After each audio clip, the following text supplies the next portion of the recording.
Amis NB, bonsoir. L'arène est à vous, chères citoyennes et chers citoyens. Tribun, saison 2, épisode 7. Top générique.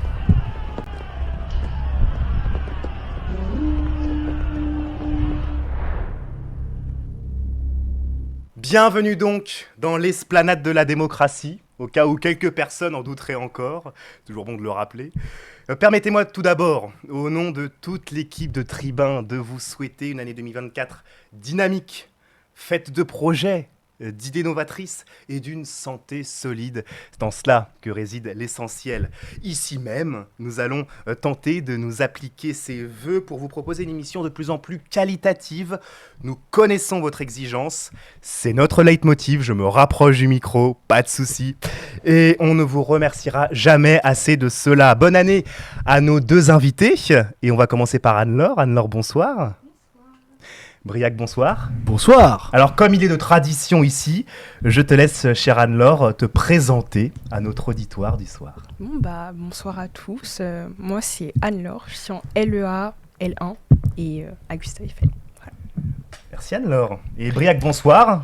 Un revenant, il a été si convaincant lors de son premier passage qu'on se dit, tiens, on va le réinviter. J'ai presque envie de dire, oula, un zombie. Non, mais tu peux être fort intéressant sur un sujet lié au wokisme, donc on s'est dit, voilà, réinvitons-le, il est sensibilisé à ces sujets. Je suis très heureux de revenir et d'être avec vous. Puis, je suis en L2 Histoire, à Gustave Eiffel, hein. Puis voilà, je pense que j'ai tout dit. T'as tout dit ? Oh oui, je pense. Simple, efficace, dans le mille. C'est bien, c'est le principal et l'essentiel. Évidemment. Un débat qui va agiter ce soir les chaumières quelque peu, je le sens. Hein. Ce débat, mais avec beaucoup de respect, hein, et une équité qui sera scrupuleusement respectée. Merci Briac. En tout cas, avant toute chose, je tenais à souhaiter un très joyeux anniversaire à l'une de nos membres. J'en perds les mots, je suis ému. Pardon ? Oui, la rédactrice en chef, il est là, il me presse derrière. L'une de nos rédactrices en chef, Amanda, on te souhaite un très joyeux anniversaire au nom de toute l'équipe. Joyeux anniversaire. Voilà, joyeux anniversaire.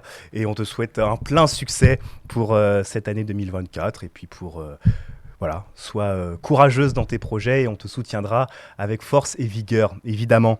Des nouveautés. Je prends note de ces nouveautés en ce début d'année 2024. On a pris de bonnes résolutions cette année avec le Kiss Cookie. Eh oui, alors qu'est-ce que le Kiss Cookie ? Rendez-vous dans un instant avec Flavien, qui sera désormais présent avec nous pour une chronique mi-jeu, mi-humour, autour de l'actu politique du moment. Alors, exceptionnellement, il n'est pas avec nous ce soir. Flavien, il est où ? Il n'est pas avec nous ce soir, donc je vais assurer cette chronique à ma sauce, mais il sera de retour, bien évidemment, dès la semaine prochaine. Et puis, Gabriel, qui sera notre éclaireur du soir. Il y aura un turnover chaque semaine, éclaireur qui nous apportera des clés majeures de compréhension autour de notre débat. C'est 5 minutes du sage, et on le retrouvera tout à l'heure également. Je vais donc débuter cette émission par mon billet d'humeur.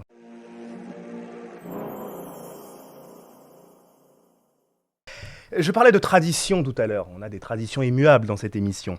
En voilà une qui est devenue donc immuable, ce billet d'humeur. Et je souhaite finalement lancer un appel solennel à la fraternité. Oui, à la fraternité étudiante, dans un monde quelque peu en difficulté.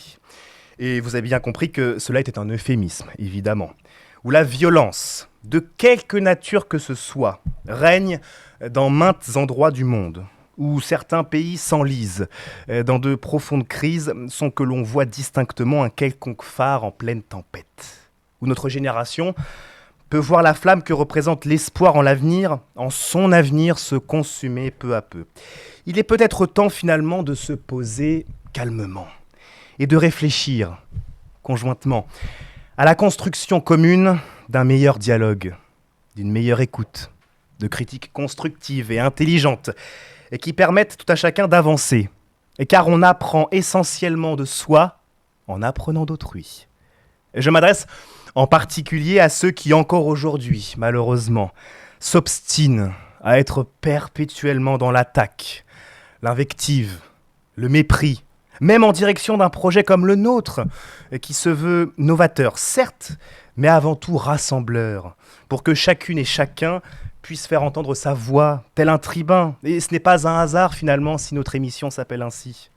J'évoquais tout à l'heure la critique constructive, et qui est, quand elle est vraiment appliquée, formidable, puisque c'est une ode à avancer en prenant compte donc d'autrui, en apprenant donc d'autrui finalement. Mais quand elle n'est pas constructive, cette critique est à la voix facile.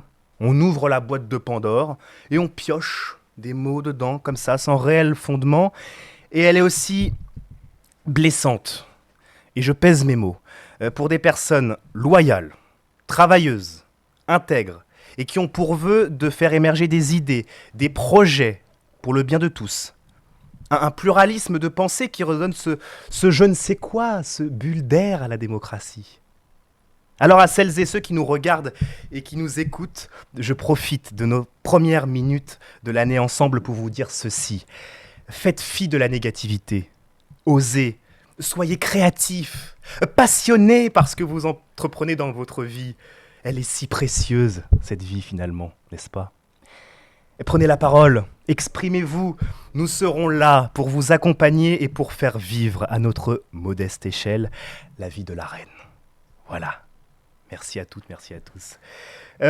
Après cette petite douceur d'entrée, plongeons dans l'actu si vous le voulez bien. Anne-Laure Briac, on est OK? Tout est bon? Carrément. C'est parti pour la revue d'actu.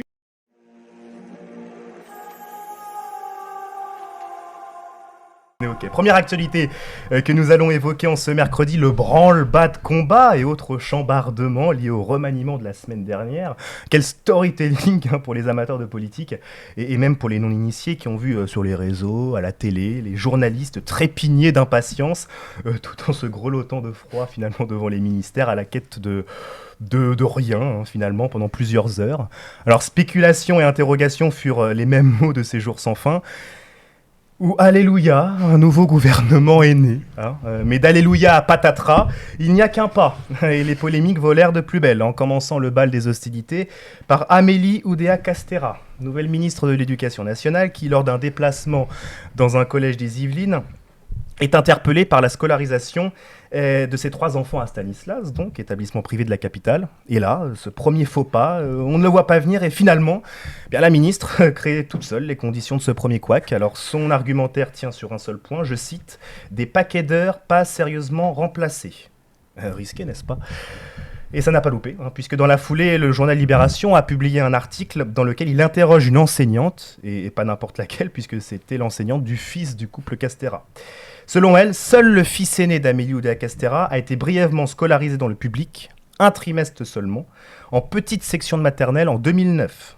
La ministre dément ces informations, mais les oppositions se sont emparées de cette affaire et réclament la démission de la ministre. Classique. Surtout qu'une nouvelle polémique vient d'éclater, c'est tout chaud.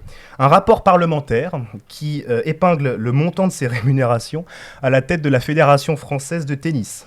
En réponse à cette épingle, un peu comme une brindille dans sa chaussure, vous savez, ça devient de plus en plus gênant quand ça persiste.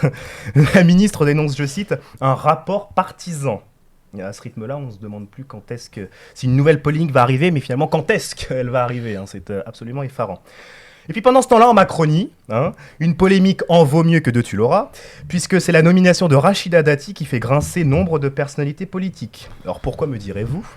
Eh bien, pas tant sur l'originalité de cette nomination, Dati à la culture c'est quelque peu baroque, mais davantage sur le fait qu'elle est bien mise en examen pour corruption passive depuis 2021, soupçonnée d'avoir touché 900 000 € de Renault pour des prestations de lobbying.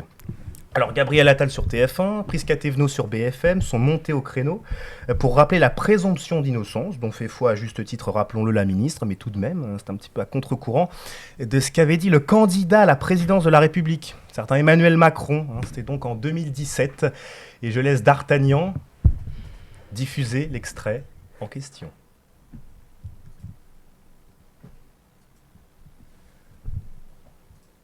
Est-ce que vous renonceriez à être candidat ?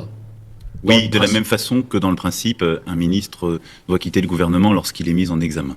Vous savez, devenir président de la République, c'est être le garant des institutions. En France, la mise en examen de la mère...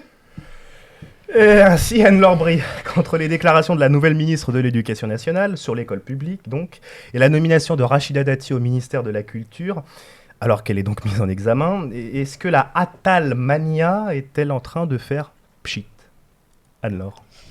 Ah oui, c'est assez compliqué tout ça. Quand on C'est voit que... des nœuds de... Ouais, beaucoup de nœuds là pour le coup. Vrai, sincèrement, je m'attendais pas que Rachida Dati soit nommée. Enfin, Ah bah c'était une surprise pour tout le monde. Hein, Ah oui, ça, surtout que dans le quotidien, elle avait dit récemment que la politique, enfin en poste en tout cas, elle n'était pas vraiment intéressée. Je sais plus précisément ce qu'elle avait dit, mais c'était quelque chose de comme ça. Et quand j'ai vu qu'elle était dans le ministère de la Culture, j'étais choquée. Et encore plus choquée quand j'ai vu que elle était mise en examen. Ça m'a un peu choquée et j'étais un peu déçue parce qu'en soi, je me dis, si elle était juste ministre, c'est pas grave. Mais ça, en plus, ça fait beaucoup. Surtout quand on sait qu'il y a eu auparavant d'autres personnes qui ont pu être qui ont eu quelques petits soucis avec la justice. Je me dis, en ce moment, peut-être que c'était pas le moment de remettre une couche. Voilà. Briac. Bah moi, pour la nomination de Rachida Dati, j'avoue que ça m'a beaucoup surpris. Je l'ai même envoyé à mes frères et sœurs, je vais vous dire, en disant mais qu'est-ce qui se passe? Quelqu'un peut me dire? Mes bien chers frères, mes bien chères sœurs, Mais regardez. tout à fait. D'ailleurs, on habite dans le 7e, donc on la regrette un peu quand même. C'est pas vrai, t'habites dans le 7e toi. Oui, je me grille. Elle avait bien... De quoi? Je me grille. C'est-à-dire? Bah je dis, comment dire? Ah oui, voilà. tu le grilles, ah oui, j'avais... Voilà, je peux pas... T'es parti sur le barbecue, moi. Ah oui, non, pas du tout, très loin. Et Alors, un peu fort. moi j'avoue que niveau mairie du 7e, elle gérait très bien la mairie, elle gérait très bien le... Donc voilà, donc on va un peu la regretter. Mais ouais, sinon, j'avoue que ça m'a surpris, surtout après qu'elle ait dit que la Macronie, c'est ni droite ni gauche. C'est je crois qu'elle avait dit que c'était des gens qui n'ont pas de conviction. Enfin, s'ils n'ont pas de conviction, pourquoi tu y vas? C'est ma question que j'aimerais bien lui poser et que je n'y arriverai pas.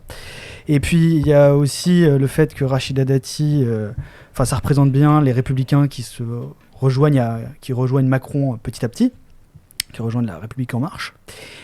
Et puis, je pense que c'est un peu aussi un moyen pour le gouvernement Attal de virer d'un petit côté à droite, un petit côté conservateur, si on reprend les us de langage, et qu'elle représente, à mon avis, un peu cette culture, peut-être un peu contre-culture, et qui d'ailleurs, à mon avis, on va en parler tout à l'heure pour le wokisme, qui justement montre un peu le cheminement du gouvernement Attal pour séduire l'électorat de droite. Oui, c'est vrai. Aussi, surtout, je pense qu'elle se sentait moins dans son groupe politique. C'était LR, c'est ça? Ouais. Encore sur Quotidien, parce que j'ai regardé vraiment toute l'émission quand elle était là, et j'ai envie de me renseigner un peu plus sur sa carrière, et elle disait qu'elle avait un peu perdu foi dans le parti LR, qu'il était presque mort. Après l'affaire de la loi retraite, où à 9 mois après, elle aurait pu... oui. Effectivement, les LR, ils sont un peu... Donc c'est peut-être pour ça qu'elle s'est remise en question, et elle est partie avec Macron. Mais bon, en soi... Ouais, c'est vraiment désolant de voir encore que les choses qu'on dit ne suivent pas avec les actions. C'est surtout ça. Après, elle a quand même été ministre de la Justice, je crois. Donc ça montre que elle a quand même un peu une expérience ministérielle. Oui. C'est pas une petite nouvelle qui ne connaît pas les institutions, parce que du coup, elle était à la justice, culture, il y a quand même un gap. Oui. Et mine de rien, ça montre que elle connaît un peu les us et coutumes, comment ça doit se passer. Et puis la mise en examen, j'ai l'impression qu'actuellement au gouvernement Macron, faut être mis en examen ou avoir une casserole pour être en place. Ouais. Ce qui me permet de m'amener vers la ministre de l'Éducation nationale, sauf si tu as autre chose à dire. Ah non, pas du tout. Non, c'est bon. Qui, effectivement, ses enfants sont dans le privé, mais de mémoire, j'avoue que j'ai pas vérifié, mais je crois que Pape Ndaye, ses enfants étaient aussi dans le privé. Donc c'est un peu, ça fait un peu double discours. Parce que du coup, il nous montre que l'école privée, c'est pas exactement un idéal. Pourtant, ils mettent leurs enfants là-bas. Okay. Et même pour l'école publique, avoir l'excuse des paquets d'heures, c'est pas valable. Surtout une fois qu'on se documente et qu'on voit que ces enfants sont restés un mois. Enfin, en un mois, tu peux pas dire que les paquets d'heures n'ont pas été remplacés. Ou alors, sinon, c'est un mois bien productif. Moi, je ne sais pas. C'est ça. Mais voilà. Puis voilà, et puis Stanislas, ça reste une école qui a quand même un bon niveau.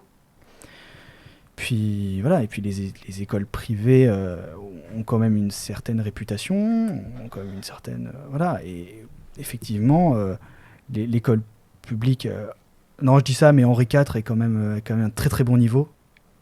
Donc voilà, c'est un peu double discours.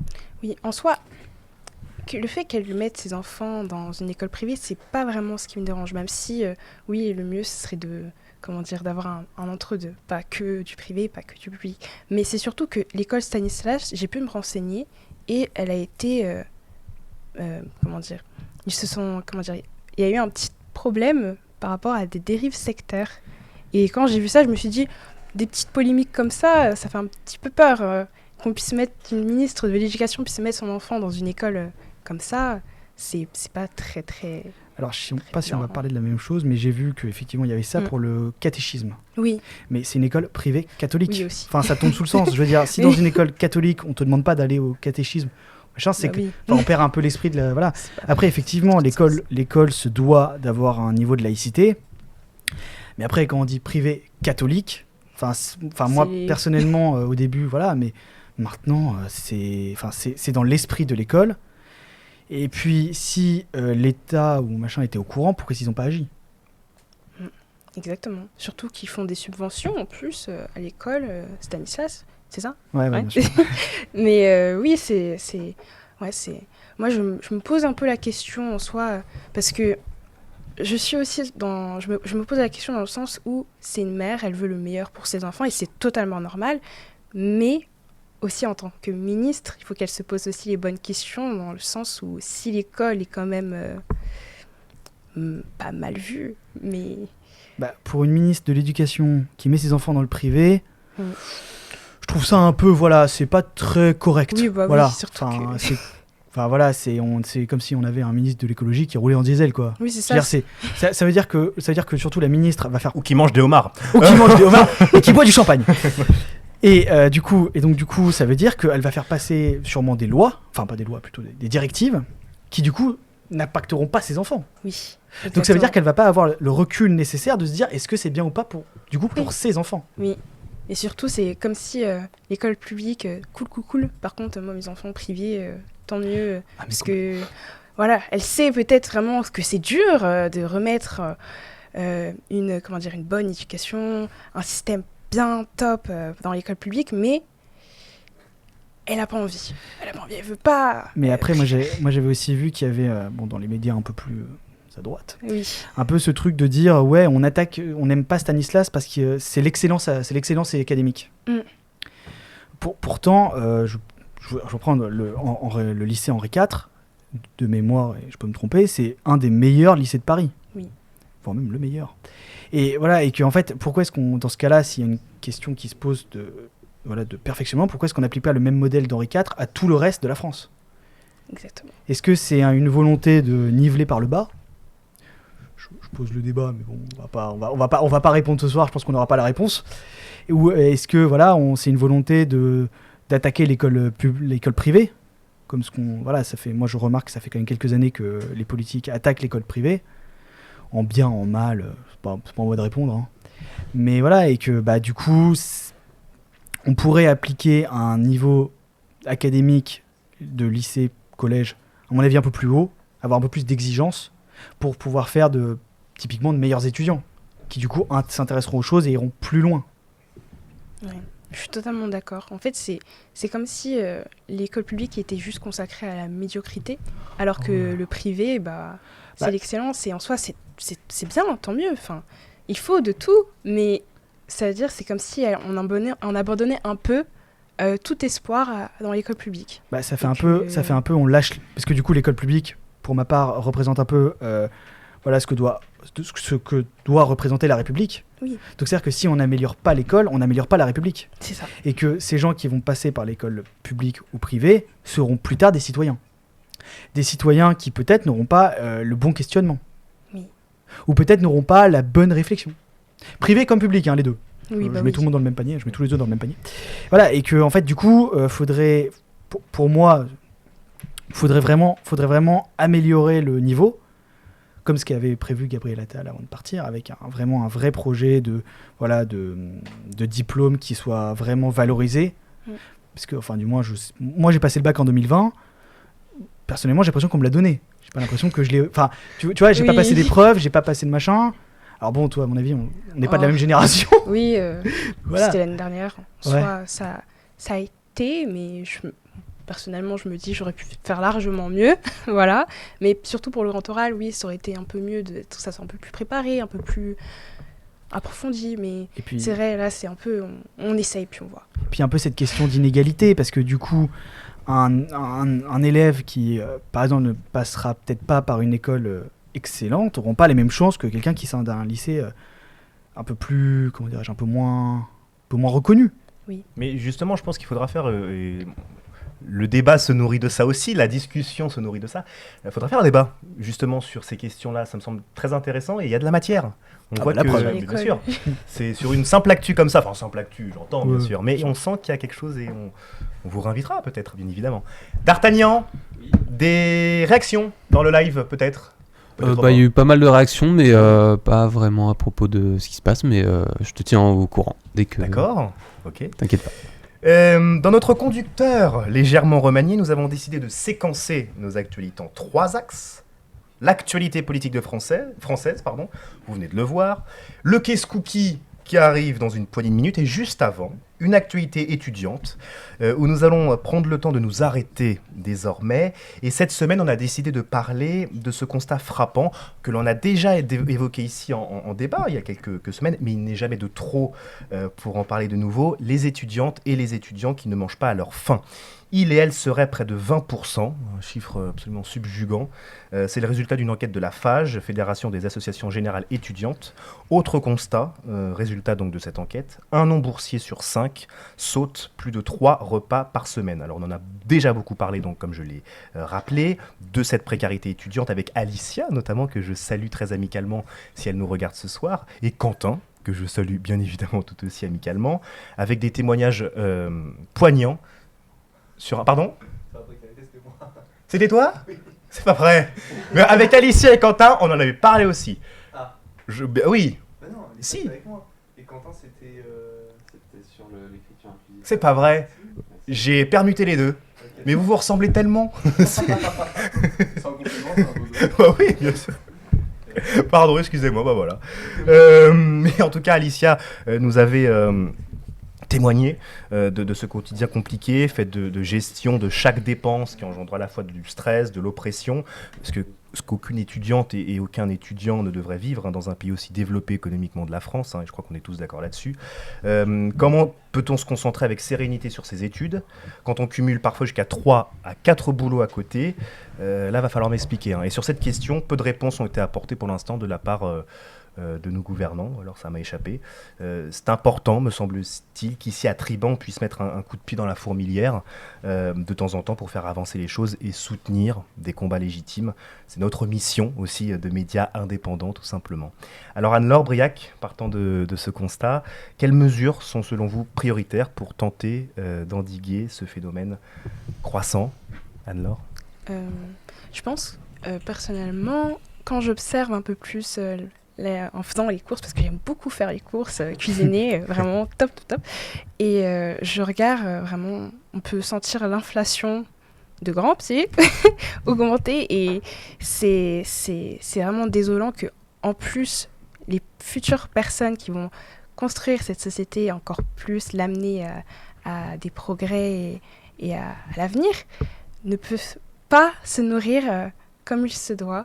Et je pense que peut-être des réductions, comment dire, bloquer certains prix d'aliments comme les fruits, les légumes, c'est totalement nécessaire. Ce serait déjà un grand pas.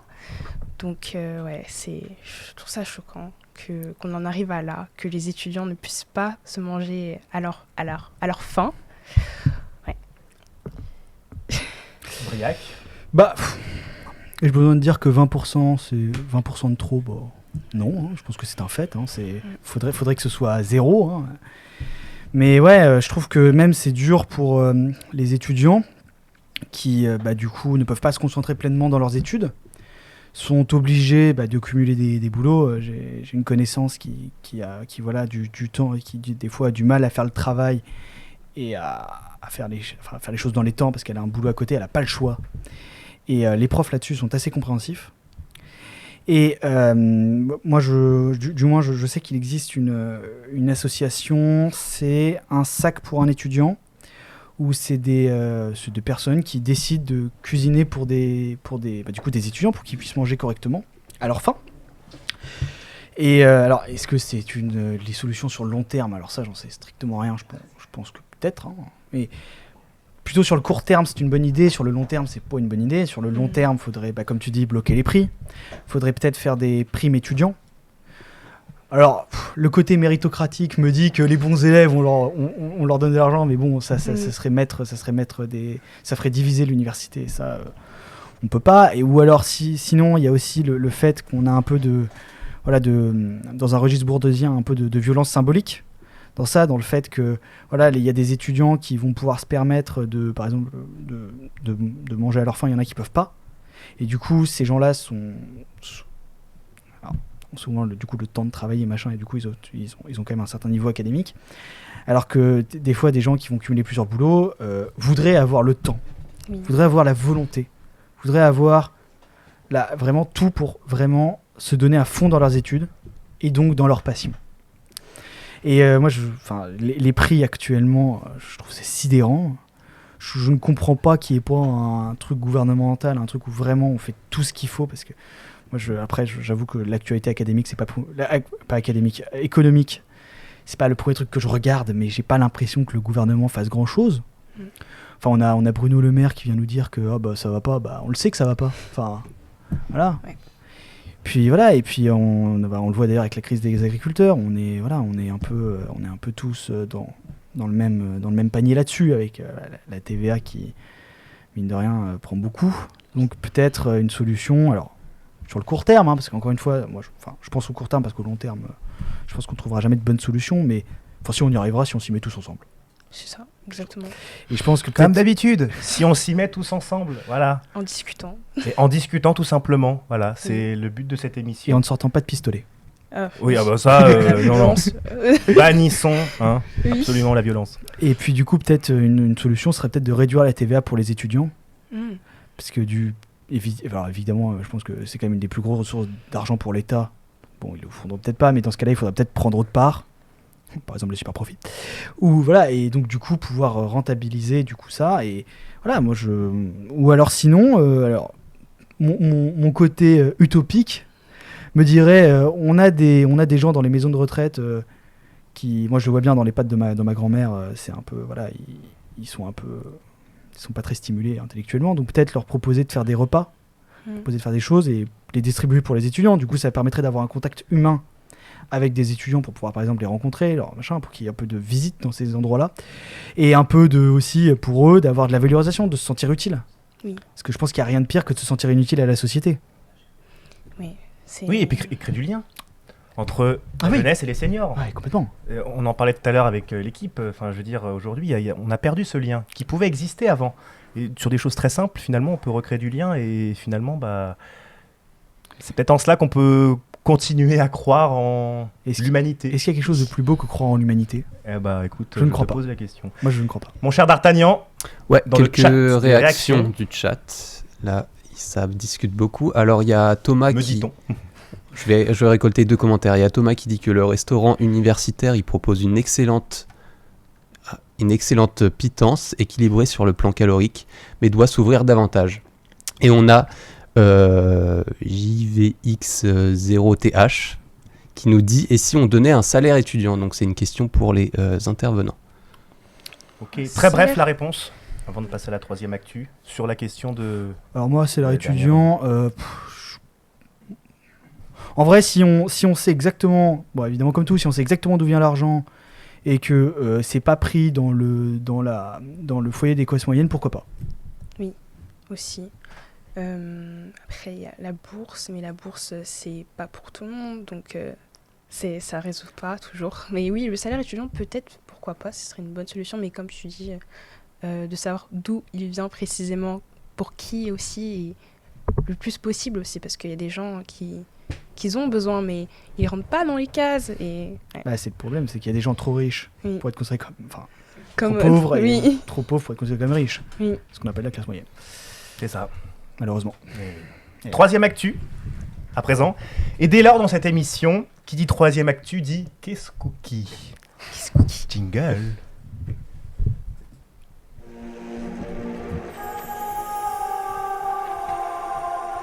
Nouvelle pastille. Donc, le Qu'est-ce cookie, c'est très simple. Vous allez devoir deviner une actu à travers des indices que je vais distiller, parsemer de manière un petit peu filoute, je dois l'avouer. D'ailleurs, si vous avez été attentif, et les viewers aussi, un premier indice général, si je puis dire, c'est glissé dans le conducteur que j'ai énoncé tout à l'heure. Proposition comme ça pour commencer, Anne-Laure Brouillac, non? La crise des agriculteurs. Ça aurait pu, et on va en parler tout à l'heure, très brièvement, et à mon avis, on va le développer au cours de nos prochaines émissions. Ouais, non, j'ai pas d'idée. J'essaie de réfléchir depuis tout à l'heure. J'ai zéro idée. Dans le chat, hein, n'hésitez pas, peut-être une première idée comme ça qui jaillit. Il y a des gens qui nous regardent ce soir, des viewers, qui connaissent la réponse. Voilà, je n'en dirai pas plus. Ils ont de la chance. Ah, ils ont de la chance, privilégié.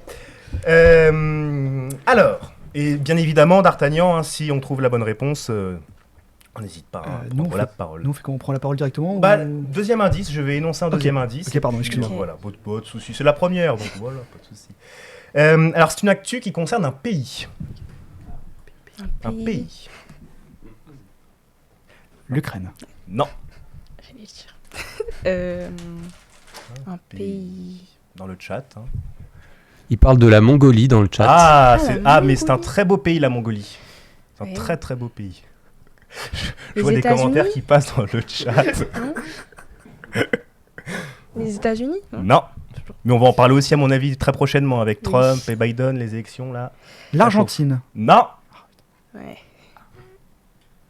L'Allemagne Non plus. Moyen-Orient. Non. Il y a la Guadeloupe aussi qui est proposée. Ah.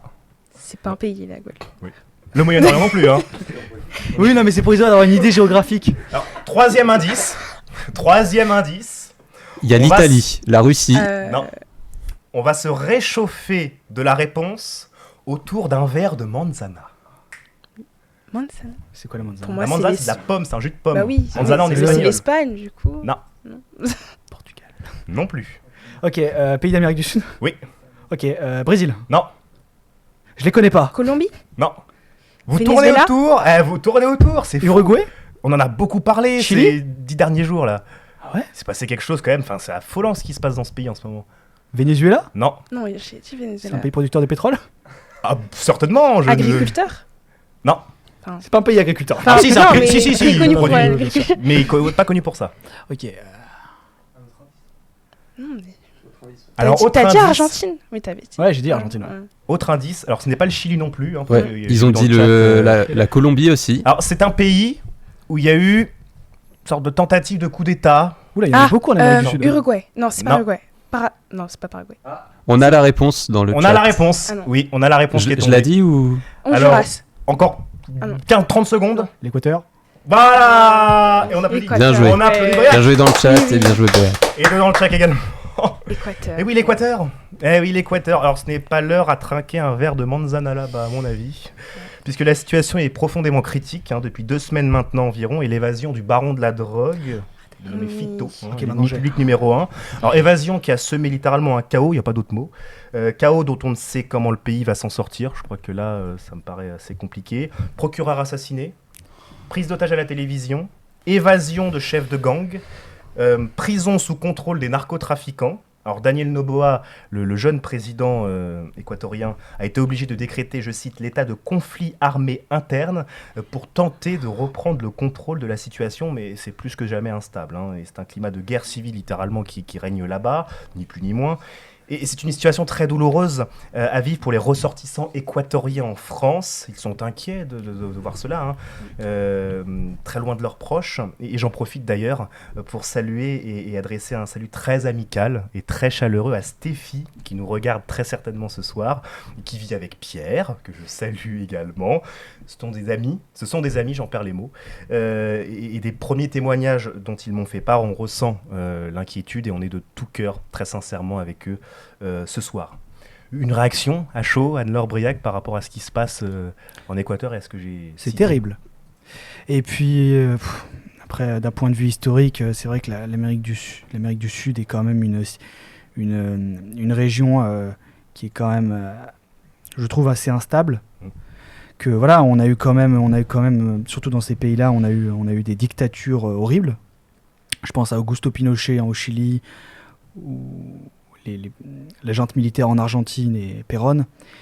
Et je pense pas que, enfin, faut quand même aussi voir que c'est quand même des pays qui ont une envie de démocratie, ont une envie de liberté, comme tout peuple a envie d'être libre.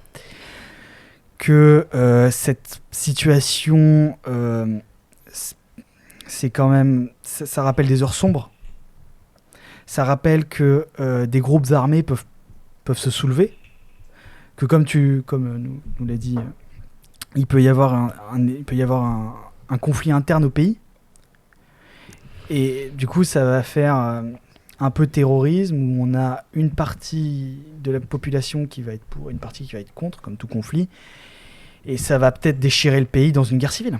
C'est ça exactement, et c'est toujours la population qui est civile, on va dire, qui n'est pas active dans ce genre d'événements, qui subit ce genre de conséquences, comme les enfants qui peuvent plus aller à l'école, ou les parents qui doivent partir travailler, mais c'est compliqué dans ce genre de situation-là.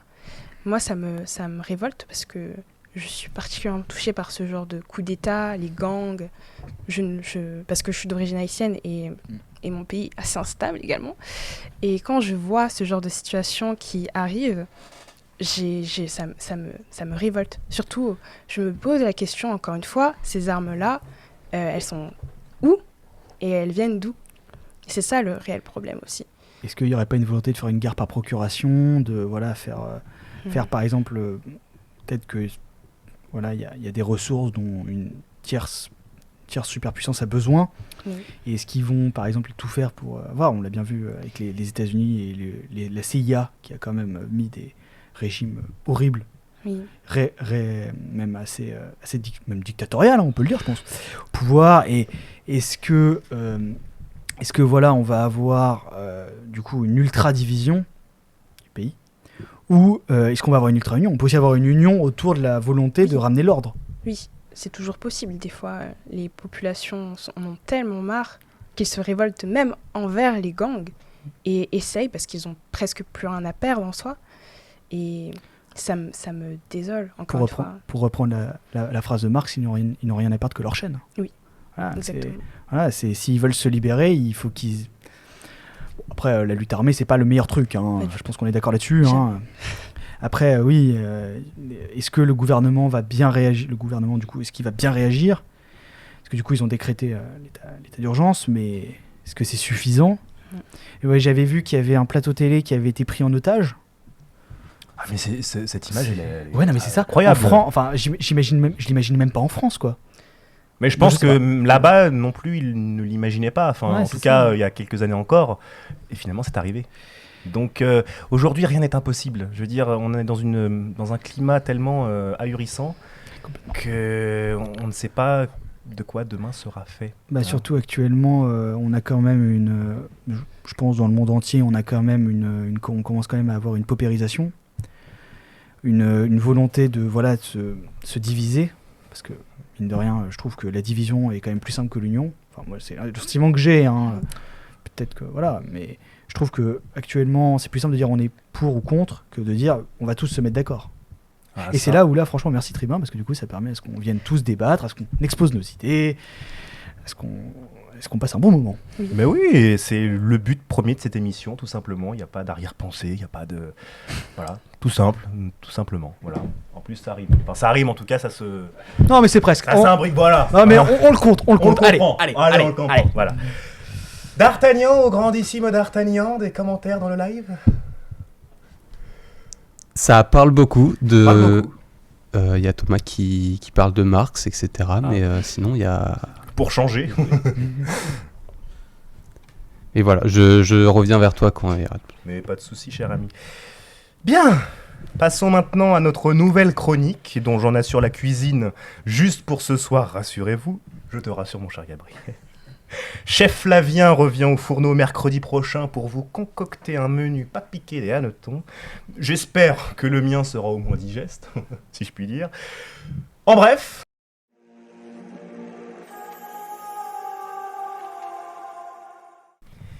Je vous propose, Anne-Laure Briac, des photos de personnalités qui ont fait l'actu en ce tout début d'année, et vous me dites ce qu'elle ou il vous inspire en un mot.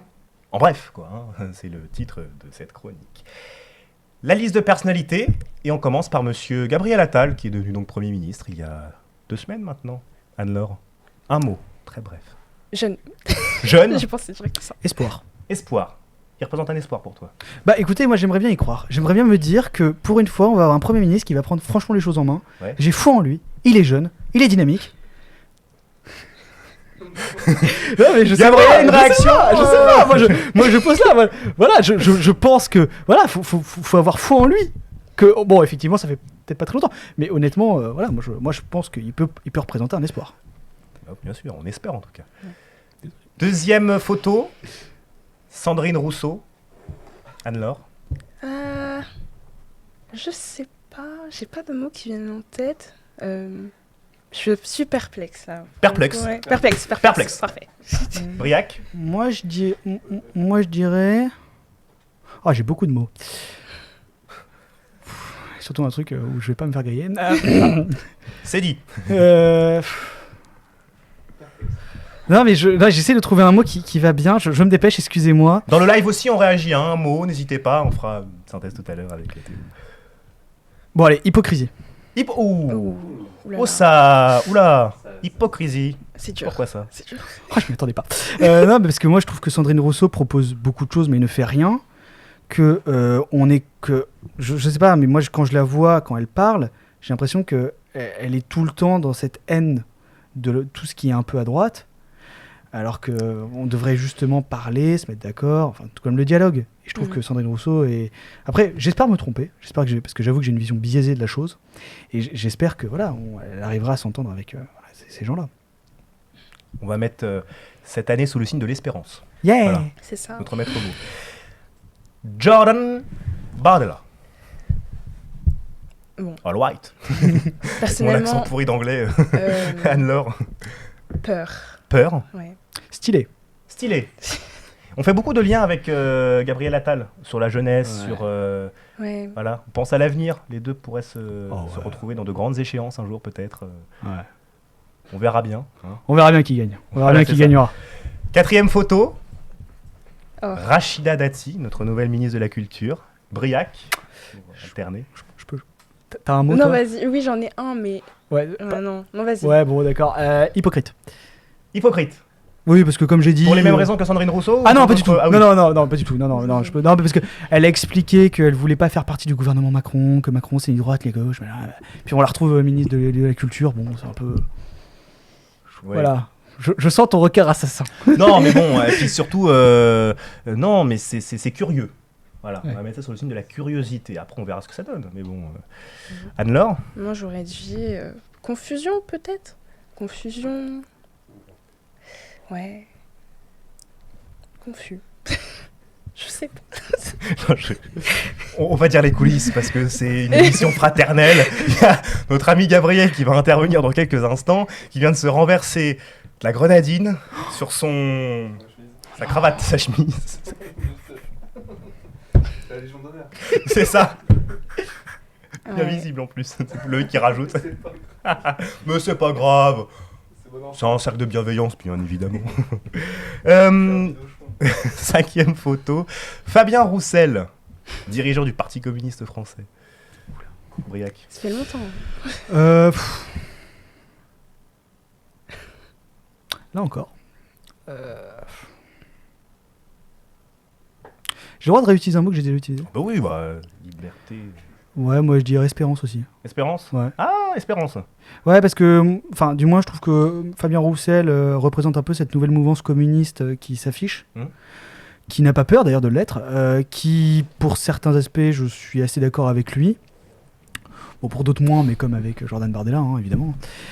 Voilà, et puis moi j'aime bien sa façon d'être, j'aime bien son côté sympathique. Oui, toi tu pioches des idées un peu partout tant qu'elles sont bonnes, je veux dire.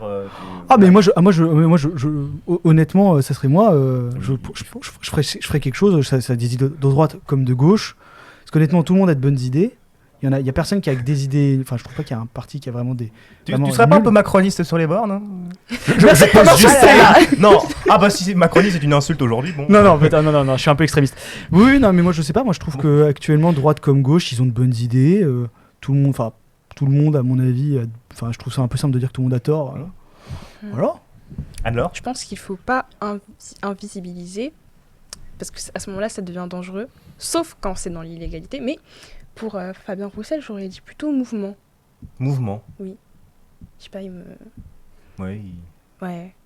Après, j'ai pas d'autres mots qui. Ah bah peut-être qu'il danse bien la carioca, on ne sait pas. Non, mais. Fabien, si tu nous écoutes ce soir, une petite vidéo de carioca pour la semaine prochaine, on la diffusera avec grand plaisir, évidemment. Nouvelle photo, Elisabeth Borne, notre ancienne première ministre. Born to be alive.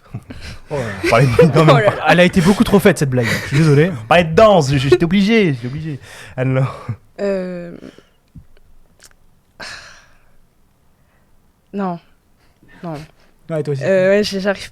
Là, j'ai pas le mot qui vient en tête, mais. Non, mais j'ai plusieurs mots qui me viennent. Joie en soi. Joie. Parce que je voulais plus qu'elle soit là. Ah oui, la joie de. Oui. Peut-être même elle, la joie d'être partie. Enfin, elle est peut-être contente d'être partie, je suis pas sûr, mais enfin. Trop de mauvais souvenirs. 49.3. Ah, ça. Alors là, j'ai envie de dire. Tout pareil. Alors là, moi je peux pas être plus d'accord que toi, joie. Alors là, je veux pas dire, mais voilà. Une belle union. Oui. Bon. Nouvelle photo, outre-Atlantique. Alors oui, il y avait outre-Manche, du coup. Kate Middleton. Alors on en parle parce que ça tremble outre-Manche, avec son hospitalisation, combinée à celle du roi Knacky. Les doigts saucisses, pour la référence, petite blague. Affaire à suivre, mais enfin les tabloïds sont déjà en transe, et puis là-bas ils y vont pas de main morte, parce que c'est à coup, oui, des réactions, des affirmations. Là-bas ils y vont pas de main morte, parce que les tabloïds, c'est à coup de paris de bookmakers sur la durée de l'hospitalisation, sur la nature de cette hospitalisation. Enfin, c'est assez hallucinant. En France, je pense qu'on ne pourrait pas voir ça. Enfin, après, ne jamais dire jamais. Oui, bien sûr. Les paris, c'est affolant là-bas. Donc, Kate Middleton, un mot. Rétablissement, bon rétablissement. Oui, surtout la santé, c'est le plus important. Ah bah je l'ai dit dans mon billet d'humeur tout à l'heure, surtout la santé. Bah oui, surtout, vraiment. Pour moi, habituellement, c'est plutôt classe, mais au niveau de cette situation, j'espère bon rétablissement. Rétablissement et santé, surtout. Oh bah, tout pareil, rétablissement, bonne santé. Puis voilà. Est-ce qu'il y a autre chose à dire? Bananer et pommes sautées. Le mec fait des blagues, mais absolument. C'est navrant. C'est d'une navrance terrible. Est-ce qu'on a notre ami, c'est un bien grand mot, et on l'a pas? Bon, on l'aura la semaine prochaine. Dernière photo. Nos amis agriculteurs. Nos amis agriculteurs, alors c'est un dossier brûlant, il ne vous a pas échappé. Le premier certainement de ce calibre pour Gabriel Attal. On sent une contestation qui monte, et ce n'est pas dit que ça déborde incessamment sous peu. Et c'est européen, bien sûr. Ça a commencé par l'Allemagne, et puis c'est depuis un mois, et puis c'est endémique, c'est absolument fou. On va en reparler à mon avis ici à Tribun très rapidement. D'ailleurs, en tous les cas, il y a une pensée émue ce soir pour l'agricultrice et sa fille qui ont perdu la vie hier matin dans l'Ariège, percutée par un chauffard. Ces pensées s'adressent évidemment à son mari qui a été sérieusement blessé également dans ce drame. Une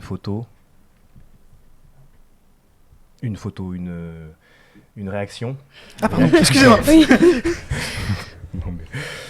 Donc un mot... Non mais c'est émouvant, je veux dire, à la fois ce drame évidemment, c'est absolument... j'ai envie de dire dramatique. Ouais. Parce que les agriculteurs et ce qu'ils vivent sont franchement pas valorisés. Non. Ils sont... moi j'ai l'impression qu'il y a une indifférence là aussi du côté de l'État, qu'ils sont obligés de se révolter pour qu'on parle d'eux, que j'avais vu une statistique qui disait, je crois que c'est quasiment... genre il y a des agriculteurs qui se suicident régulièrement. On le sait, les statistiques. Donc pourquoi est-ce qu'on ne fait rien? Alors qu'on devrait justement aider les agriculteurs. Moi, ça me choque, surtout que, en soi, sans eux, on peut pas continuer.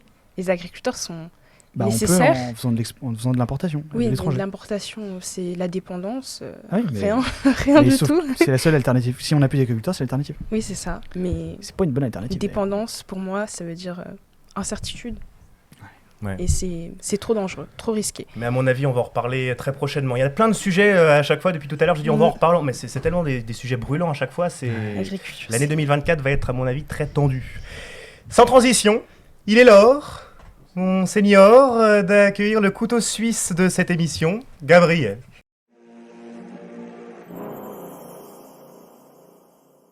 Bonsoir à vous. Alors ce soir, tu es notre éclaireur, puisque Oui. c'est toi qui vas introduire notre haletant débat sur la thématique du wokisme et répondre à quelques questions fondamentales pour bien amorcer notre discussion. Et au cours du débat, tu apporteras une respiration, une virgule, que dis-je, une bulle d'air pour prendre de la hauteur de vue et nous dire ce que tu penses de ce débat et de ces 20-25 premières minutes environ. Et je vais commencer par cette première question finalement tout à fait lambda. Qu'est-ce que le wokisme ? Eh bien oui, alors bonsoir à tous, à toutes et à tous. Le débat de ce soir est consacré au wokisme. Après la première partie, nous allons parler de ce sujet. Alors, bon, pour commencer, je ne vais pas parler du wokisme à proprement parler, parce que le wokisme revêt un caractère militant qui s'est construit en opposition au mouvement woke. Donc je vais privilégier ce deuxième... Comment ? Ah oui, pardon, c'est vrai. J'ai pas l'habitude. Coucou la caméra. Bizarrement. Papa, maman. Oui, donc je disais, le wokisme s'est construit en opposition avec, au mouvement woke. Donc, du coup, je vais privilégier ce dernier terme, woke, et je reviendrai sur le wokisme en fin de chronique. Alors, le terme woke vient de l'anglais wake, qui veut dire éveillé. Il signifie pour les personnes qui s'en revendiquent un état de conscience face au racisme, aux discriminations et aux injustices sociales. Il apparaît dans les années 60, pendant la lutte pour les droits civiques, dans les cercles militants afro-américains. Après une période d'oubli, il connaît une résurgence dans le militantisme américain au milieu des années 2010, dans les années 2010, un peu au milieu, mais notamment en 2014 avec l'émergence de Black Lives Matter. Il devient un terme en vogue, surtout dans la middle class américaine pour manifester son appartenance aux causes sociales, occultant peu à peu son sens premier qui le relie à l'émergence d'une conscience politique des Afro-Américains dans les années 60, pendant la lutte pour les droits civiques. Donc, En quoi consiste finalement être woke aujourd'hui ? Alors, c'est assez difficile de définir de manière globale ce qu'être woke aujourd'hui, mais d'un aspect général, et comme je le disais il y a quelques instants, être woke, c'est être conscient des réalités que subissent des minorités réelles ou de conditions, comme le racisme, les discriminations ou les injustices sociales. Mais être woke, c'est aussi adopter un comportement spécifique au quotidien pour lutter contre ces réalités, ce qui n'est autre qu'une application de la pensée en acte et réciproquement aussi, d'ailleurs. Donc, est-ce que c'est bien d'être woke ? Oui, parce que la question que tout le monde se pose, les viewers peut-être aussi. Est-ce que c'est bien d'être woke finalement ? Alors, c'est une question qui est assez subjective. Essayons d'être le plus objectif possible. Alors oui et non. Il est positif de constater que le mouvement woke a permis, par son importance, de placer l'urgence égalitaire au centre des préoccupations sociales, le rejet du racisme et des discriminations étant fondamental pour penser une société heureuse où il fait bon vivre. De plus, ces mouvements ont permis l'émergence de plusieurs disciplines universitaires comme les études sur le genre ou les études décoloniales ou coloniales, qui placent ces sujets importants sur le devant de la scène et qui aident aujourd'hui à comprendre les rapports complexes qu'entretiennent différents groupes sociaux, ethniques ou sexuels dans notre société et surtout dans la société occidentale. Mais si la lutte contre les discriminations, le racisme et les injustices sociales est un combat nécessaire dans nos sociétés contemporaines, il n'en demeure pas moins que la méthode a toute son importance. Déjà, si on part de la base, être woke revêt l'idée d'une opposition fondamentale et malheureusement d'une ascendance morale. En effet, la personne woke se construit autour d'un discours qui le place au-dessus, par contradiction marquée avec un autre qui serait plongé dans un obscurantisme moral. Ensuite vient la grille de lecture. Les woke s'appuient sur une pensée binaire, héritée de la lecture marxiste des rapports sociaux. C'est pas du tout une critique, c'est une grille de lecture qui a prévalu dans de nombreuses sciences sociales. Donc voilà, l'idée qu'il y aurait des oppresseurs et des oppressés dont les relations ne seraient uniquement fondées que sur un rapport constant de domination. Enfin, il y a l'application de la pensée woke en acte, et c'est bien là que ça pose problème. Enfin, c'est pas que ça pose problème, c'est qu'il y a un point de friction. Dans une société régie par l'oppression des uns sur les autres, il est nécessaire de développer des comportements permettant de renverser ces rapports de force. Se développe donc un politiquement correct exacerbé et une culture de l'exclusion. L'application de la théorie en pratique se caractérise donc par une hypersensibilité sociétale, tout ce que l'on dit doit être minutieusement pesé pour ne pas choquer, et une cancel culture qui n'est rien d'autre qu'une exclusion pure et simple de tout ce qui contreviendrait aux principes édictés par ce dogme. Être woke, c'est revendiquer une appartenance à un groupe qui est souvent catégorisé comme exclusif et excluant, de personnes dites conscientes, muées par une orthodoxie morale et une orthopraxie comportementale. Avant de terminer, j'aimerais vous lire un message d'Edgar Morin qui, dans Le Monde d'hier, mardi 23 janvier, qui n'a pas directement à voir avec le mouvement woke, mais qui, je trouve, donne une sorte d'éclairage et permettra d'éclairer peut-être vos débats. La première et fondamentale résistance est celle de l'esprit. Elle nécessite de résister à l'intimidation de tout mensonge asséné comme vérité et à la contagion de toute ivresse collective. Elle nécessite de ne jamais céder au délire de la responsabilité collective d'un peuple ou d'une ethnie. Elle exige de résister à la haine et au mépris. Elle prescrit le souci de comprendre la complexité des problèmes et des phénomènes plutôt que de céder à une vision partielle et unilatérale. Elle requiert la recherche, la vérification des informations et l'acceptation des incertitudes. Juste, j'ai une petite pensée pour Edgar Morin qui, à 102 ans, écrit encore des tribunes dans Le Monde, donc c'est quand même génial. Bon, on ne peut que s'incliner devant lui. Ah oui, 102 ans. Et donc le wokisme dans tout ça ? Alors oui, merci Loïc. Alors le wokisme, c'est une notion qui s'est développée en réaction au mouvement woke. C'est un terme globalement péjoratif qui est utilisé par des militants opposés à ce courant de pensée. Il est en ce sens comparable à ce qu'on pourrait qualifier gauchisme ou fascisme que l'extrême droite et l'extrême gauche assènent à tout bout de champ aujourd'hui. Notons toutefois que si les mots finissant en isme désignent bien souvent des mouvements ou des idéologies, comme capitalisme, communisme, parlementarisme, etc., nous pouvons, sans toutefois verser dans l'opposition de principe qui est par nature contre-productive, se poser la question, et je la pose à nos invités, le mouvement woke n'a-t-il pas toutes les caractéristiques d'une idéologie ? Merci mon cher Gabriel pour ces éclaircissements limpides. C'est maintenant donc l'heure de la joute.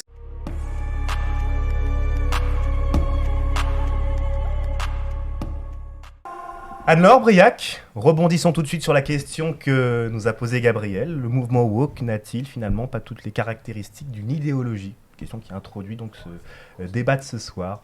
Anne-Laure, tu as la parole. Pour moi, quand on regarde les origines du wokisme, pour moi c'est une idéologie. Après, c'est plus complexe que ça en a l'air. Avant, c'était différent par rapport là où ça a commencé, aux États-Unis pendant les années 60, c'était vraiment... Il n'y avait pas un cadre au niveau de cette idéologie, mais maintenant, c'est beaucoup plus vaste. Ouais, désolée. Mais oui, le wokisme, personnellement, je suis modérée. Je pense qu'il y a des bons côtés et des mauvais côtés, comme toujours, mais... je trouve surtout que cette idéologie est beaucoup instrumentalisée en ce moment, au niveau politique. Briac ? Je pense que le wokisme était au début une idéologie et qu'on vire petit à petit vers plus un sectarisme. Et moi, je suis un peu comme toi, le wokisme, je trouve qu'il y a des bons et des mauvais côtés. Ça serait un peu contre-productif de dire que je suis complètement contre, alors qu'il y a des trucs que je considère comme étant même universalistes. Oui. Et c'est ça que je trouve un peu étrange, c'est que c'est des choses qui tombent sous le sens. Et c'est vrai que c'est récupéré par l'extrême droite comme l'extrême gauche pour appuyer leur discours de division. Mais je trouve que les woke ont... Après, peut-être que je me trompe, mais je trouve donnent aussi un peu le bâton pour se faire battre. Parce que notamment aujourd'hui, surtout dans les médias type Netflix, Amazon Prime, Oui. et tout ça, YouTube, on tombe très facilement dans « Ah, c'est du wokisme ». Typiquement, là, alors j'ai vu une polémique, alors c'est très niche, hein, mais là il y a une série en préparation pour Netflix du général carthaginois Hannibal Barca, qui est dépeint comme qui du coup est joué par un acteur nord-africain. Oui, merci, je vais dire. Noir, alors qu'il est, enfin pour moi qui suis pas forcément spécialiste de la question, peut-être un peu plus. Mais Voilà. il était pas noir, tout simplement. Oui, ouais, non mais c'est ça. Mais tu vois, moi je trouve que ça fait un peu simple de dire c'est du wokisme. Oui. Et en fait, du coup, moi, ce qui me dérange vraiment, c'est que du coup, ça donne enfin, bon, je vais dire comme je le pense. C'est que ça donne du coup du crédit à la théorie du grand remplacement, quoi. C'est Oui. qu'en fait, c'est en mode, une petite réécriture de l'histoire, une omniprésence de la junte. Non, pas de la junte, non. Oui, Un oui. peu extrémiste quand même. Mais voilà, oui, non, mais alors là, oui, je suis fatigué, mais on va pas aller jusque là. On va mettre ça sur le compte de la fatigue. Merci. Voilà. Hein. Mais voilà, en fait, ça fait un peu. Je trouve que même il y a un peu un truc de on dérange. Oui. Alors, surtout, je trouve en Europe, en Occident. Alors que, enfin, moi perso, je veux de mal à personne. Je veux frapper personne. Je suis très engagé ce soir. La violence. Non, Bannis la surtout pas. violence, Bah, quelle qu'elle soit. Toujours. Mordant. Bah ouais, carrément. Ah bah ça. Et que voilà, et moi je trouve que le wokisme, franchement, sur le fond, oui. Enfin, oui, il faut inclure tout le monde. Être inclusif. Enfin, voilà, mais après, à outrance et le politiser. Oui, il faut être aussi sensé, quoi. Ah bah oui. Parce que dans l'histoire, par exemple, Cléopâtre, moi, ça m'a choqué de voir que Cléopâtre, c'est dans la série documentaire, parce qu'en plus, ils le disent que c'est un documentaire, c'est pas juste une fiction. Elle était noire, alors Ouais, que c'est pas la réalité. La réalité, c'était que Cléopâtre était macédonienne. Était grec. Et grecque. Enfin, grec, Grec, tu oui. Grèce. Et comme tu dis, oui, c'est malheureusement, on donne un peu le bâton, on donne des arguments, et c'est dommage, surtout, ça donne encore une image un peu en tant que personne noire, qu'on n'a pas d'histoire et qu'on cherche à remplacer, alors c'est tellement vaste, il y a tellement d'histoires. En Afrique, tellement de- on peut y aller, hein. Mais T'as oui, Mansa mais Moussa, t'as Mais oui. t'as plein Il de y a trucs. tellement, mais je comprends oui. pas. Et c'est comme Netflix ou encore Disney, il y a toujours cette envie de foncer sans écouter, et je trouve ça dommage. Je trouve que ça fait, comme on a dit, le politiquement correct. Oui. Et en fait, ça fait un peu bien-pensance. Mm. On essaye de se mettre mais même chose, hein, je vais prendre il y a un jeu qui était sorti il y a un petit moment, Battlefield, je sais plus lequel, qui se passait pendant la Seconde Guerre mondiale. Et il y avait, on expliquait dans la campagne que sur le front en France, il y avait des femmes. Oui. Alors que, s'il y en avait, mais elles étaient minimes. Enfin, si vous voulaient faire ça, ils avaient qu'à prendre le front de l'Est, chez les Russes, où il y avait des Oui. divisions de femmes. Et voilà, et notamment l'éditeur avait dit que c'était pour être du bon côté de l'histoire. Enfin, bon côté de l'histoire, dans ce cas-là, on fait pas d'histoire. Parce que s'il faut à chaque fois être du bon côté. Après, il c'est-à-dire- l'assume. Ah oui, Dans le sens où, oui, voilà, mais dans le jeu, il te le dit c'est pas sa explicitement. liberté aussi de création, c'est sa liberté de pouvoir créer. Oui, mais moi, ce qui me dérange, c'est qu'après, ça se veut historique. Oui, mais lui, il assume le fait que il est en parallèle un petit peu et qu'il est dans le bon côté de l'histoire, entre guillemets, certes, mais de ce que je comprends, il justifie cette écriture. Oui, mais sauf que du coup, ils sont pas basés sur des L'histoire. historiens. Oui, C'est ça qui me dérange. mais il y a la liberté d'expression aussi Ah oui, là-dedans, non, bien de la sûr, création oui. artistique qui Oui. fait que Oui, non, c'est vrai. Oui, non, qu'il faut respecter, bien sûr. Mais tout comme ton avis d'ailleurs. Oui, non, Mais, oui, non, mais je peux. Oui, non, mais de toute façon, j'ai mon avis, je le Oui, partage. oui, hein. on a tous nos Comme, avis. voilà, et puis ça va très bien se passer. Oui. bien sûr. Autre question. Selon vous, encore une question un petit peu générale, quels sont les principaux objectifs de ce qu'on pourrait appeler le mouvement wokiste finalement? Normalement. En restant neutre, hein, Oui. toujours. Neutre. Ah, moi, dans ma question, Ah, neutre. oui. Ah oui, Après, non, bien sûr, oui, non, voilà, bien je sûr, précise, Oui. Oula, faut préciser. évidemment. Normalement, c'était vraiment de montrer et de faire preuve, on va dire, d'empathie aussi des différentes catégories de personnes dans notre société. Mais maintenant, c'est tellement plus compliqué. C'est division, c'est plein de choses qui font que c'est contre-productif surtout, et que les gens ne comprennent plus et ils sont un peu perdus aussi. Ce mouvement. Bah écoute, je suis d'accord avec toi.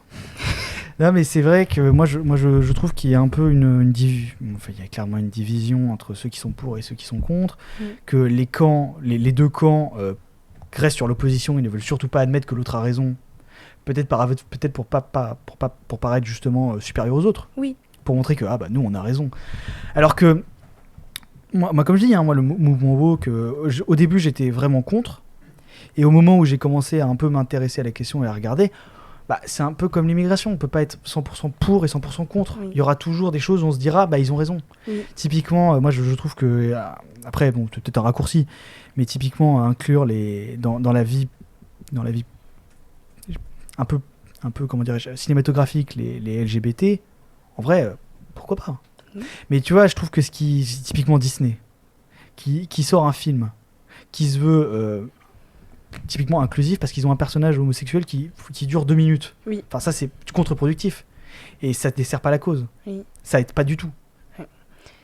Et puis moi je pense que ça peut être aussi dangereux de foncer sans prendre compte des avis de certains ou d'autres. Par exemple, j'ai fait des petites recherches. Le gouverneur de la Floride, Ron DeSantis, s'en est pris, enfin pour lui vraiment l'éducation et principalement son ennemi public numéro 1, c'est le wokisme.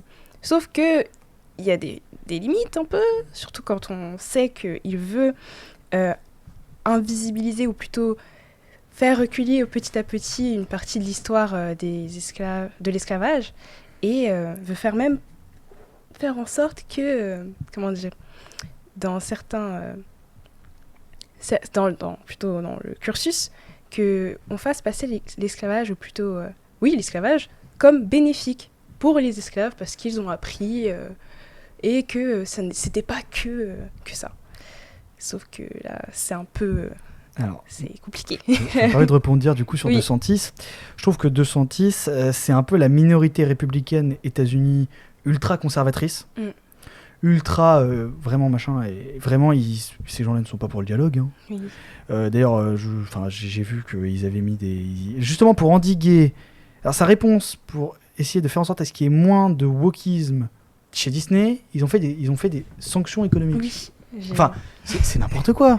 Ça fait en fait, surtout je trouve que Ron DeSantis, s'il voulait vraiment paraître comme étant le républicain qu'il a envie d'être, il devrait aller dans des débats. Il devrait aller discuter de son opinion. Il devrait aller dire que, et honnêtement, je pense que DeSantis c'est un politique américain. Les Américains sont dans l'excès. Ça on le sait. Ça, c'est pas nouveau. Ouais, non, mais c'est ça, je n'invente pas l'eau chaude. Mais voilà, et en fait, je pense que DeSantis se veut être le défenseur de la civilisation américaine, se veut être du coup plus le candidat parce qu'il s'est retiré, mais la personne américaine qui se veut être vraiment celle qui va défendre comme on disait sous l'époque de Reagan, les ploucs à pick-up, ceux qui vont justement voter pour eux. Mais comment les ploucs à pick-up. Oh, tu le dis bien, dis donc. Ah, je sais. Mais non. Les ploucs à pick-up. Les ploucs à pick-up. Ok. C'est comme ça qu'on appelait sous l'époque Reagan, c'est comme ça qu'on appelait les conservateurs, surtout au Texas. Voilà, et je vais t'expliquer ce que c'est. Et voilà, et qu'en fait, du coup, Ron DeSantis n'aide pas. Sous volonté de vouloir combattre une idéologie dont il est contre. Enfin, c'est mieux d'y aller par le dialogue. Et même peut-être à ce que le dialogue, à ce qu'il campe sur son position, mais qui montre qu'il est là pour l'écoute. Parce que du coup, après, je sais pas si les woke, non pas les woke, mais plutôt la blanche République démocrate a proposé de venir débattre avec lui. Mais honnêtement, moi j'ai pas l'impression que l'autre camp veut vraiment débattre avec lui. Enfin, tu vois, aucun des deux camps ne veut débattre. Je pense aussi, après, je pense que aux États-Unis, c'est très compliqué de débattre. Ils sont très... j'ai raison, tu as tort. Après, c'est tout le temps comme ça en politique en soi, mais plus souvent maintenant. Mais avec Ron DeSantis, ce qui me fait peur, c'est vraiment la volonté d'invisibiliser une partie de l'histoire, alors qu'elle fait partie de l'histoire. Moi, je te dirais invisibiliser une partie de l'histoire et une partie de la population américaine. Aussi. Mine de rien, les Afro-Américains descendants des trucs ont quand même souffert. Oui. Dans typiquement la guerre de sécession, c'était pas une partie de plaisir. Oui. Pour les deux camps, et voilà. Et aussi, moi, je trouve qu'il y a aussi un peu surtout avec l'esclavage, qui est quand même un sujet assez clivant. Un sujet où voilà, on peut partir très loin. Moi, je suis contre. Hein. Où on peut aller. Ou d'ailleurs, je vois même pas qui peut être pour. Hein. Non, mais honnêtement, quels sont les arguments pour être l'esclavage? Non, mais voilà. Non, mais ça oui, aussi, mais c'est pour ça. Bonne chose pour faire un débat là-dessus. Mais c'est vraiment pour ça, de faire en sorte qu'on tourne au fur et à mesure. Ben non, en fait, c'était pas si mal. Enfin, c'était pas si horrible. Ça fait peur. Là, et c'est pour ça que je veux bien qu'il soit contre le wokisme, mais là, on parle de l'histoire. Bah, en fait, ça fait un peu. Bah, moi qui suis historien, oui. ça fait un peu. Voilà, du passé faisons table rase. Oui. Mais table rase que de ce qu'on veut, pas du reste. Oui. Donc l'esclavage, on va oublier. La guerre de sécession, on va oublier. La sécession entre le sud et le nord, c'est pas grave. Voilà. Et le problème, c'est que surtout les États-Unis, ça reste un pays qui, à mon sens, reste assez puissant sur ses idéologies. La guerre froide l'a bien montré. L'idéologie américaine peut gagner. Enfin, gagner non. Voilà, l'idéologie américaine est influente. On est quand même dans une américanisation à outrance, avec Netflix, Amazon Prime, tout ça. Les États-Unis sont présents partout. Après, voilà, il y a aussi, j'avais entendu cette volonté des woke de vouloir détruire les anciennes identités pour en faire des nouvelles, que ce soit qu'on détruise la volonté occidentale et chrétienne pour un truc multimondialiste, machin. Bah. Alors après, il y aura des arguments pour, des arguments contre. Puis voilà, et puis on a aussi, je trouve... D'ailleurs, j'avais vu ça, il y avait Vladimir Poutine qui avait proposé aux Américains de créer une ville en Russie qui serait ultra conservatrice. J'avais vu ça, j'avoue que je sais pas si c'est une vraie news, j'avais vu ça, mais... En tout cas, je me rappelle que ça avait marqué. Et voilà, et qu'en fait, du coup, ça aussi, c'est pas résoudre le problème. Parce que du coup, les deux camps, pour et contre, comme sur l'opposition, sont contre aider l'un ou l'autre. Et de temps en temps aussi, on oublie cet esprit de dialogue, cet esprit d'écoute, pour non, l'autre il est méchant d'abord. Oui, je sais pas si tu visualises le mème de Spider-Man en train de... Ouais, je l'ai. Moi je les vois tous comme ça en politique et surtout aux États-Unis. Ça fait un peu, c'est fou le problème. Oui, non, c'est toi. Non, alors que justement, le problème, c'est que de le dire, c'est que on est aussi un peu dans, bon, pas trop en France, mais surtout aux États-Unis, dans cette, ils ont quand même la liberté d'expression à outrance. Hein, pour le coup. Ce que tu veux. Hein. Et puis voilà, et puis les woke ont un peu ce petit, je trouve cette petite tendance à dire que c'est eux qui ont raison. Oui. Mais encore une fois, on peut pas dire qu'un camp a totalement raison et un camp a totalement tort. Oui. Il y aura toujours des arguments pour, des arguments contre. Et voilà, et notamment j'avais vu ça dans des universités américaines où il y avait des... Non, le même. Oui. Alors oui, notre cher D'Artagnan est en train de retrouver le même. Oui. Diffuse-le, on peut le diffuser. Il a diffusé. Diffusons-le. Et oui, d'accord. je voyais pas le même, mais oui, il est connu celui-là, bien sûr. Voilà. Oui. Petite virgule. Je sais plus de quoi on parlait. Oula. Je disais par rapport wokisme. J'essaie de retrouver le fil. Je vais reprendre le wokisme.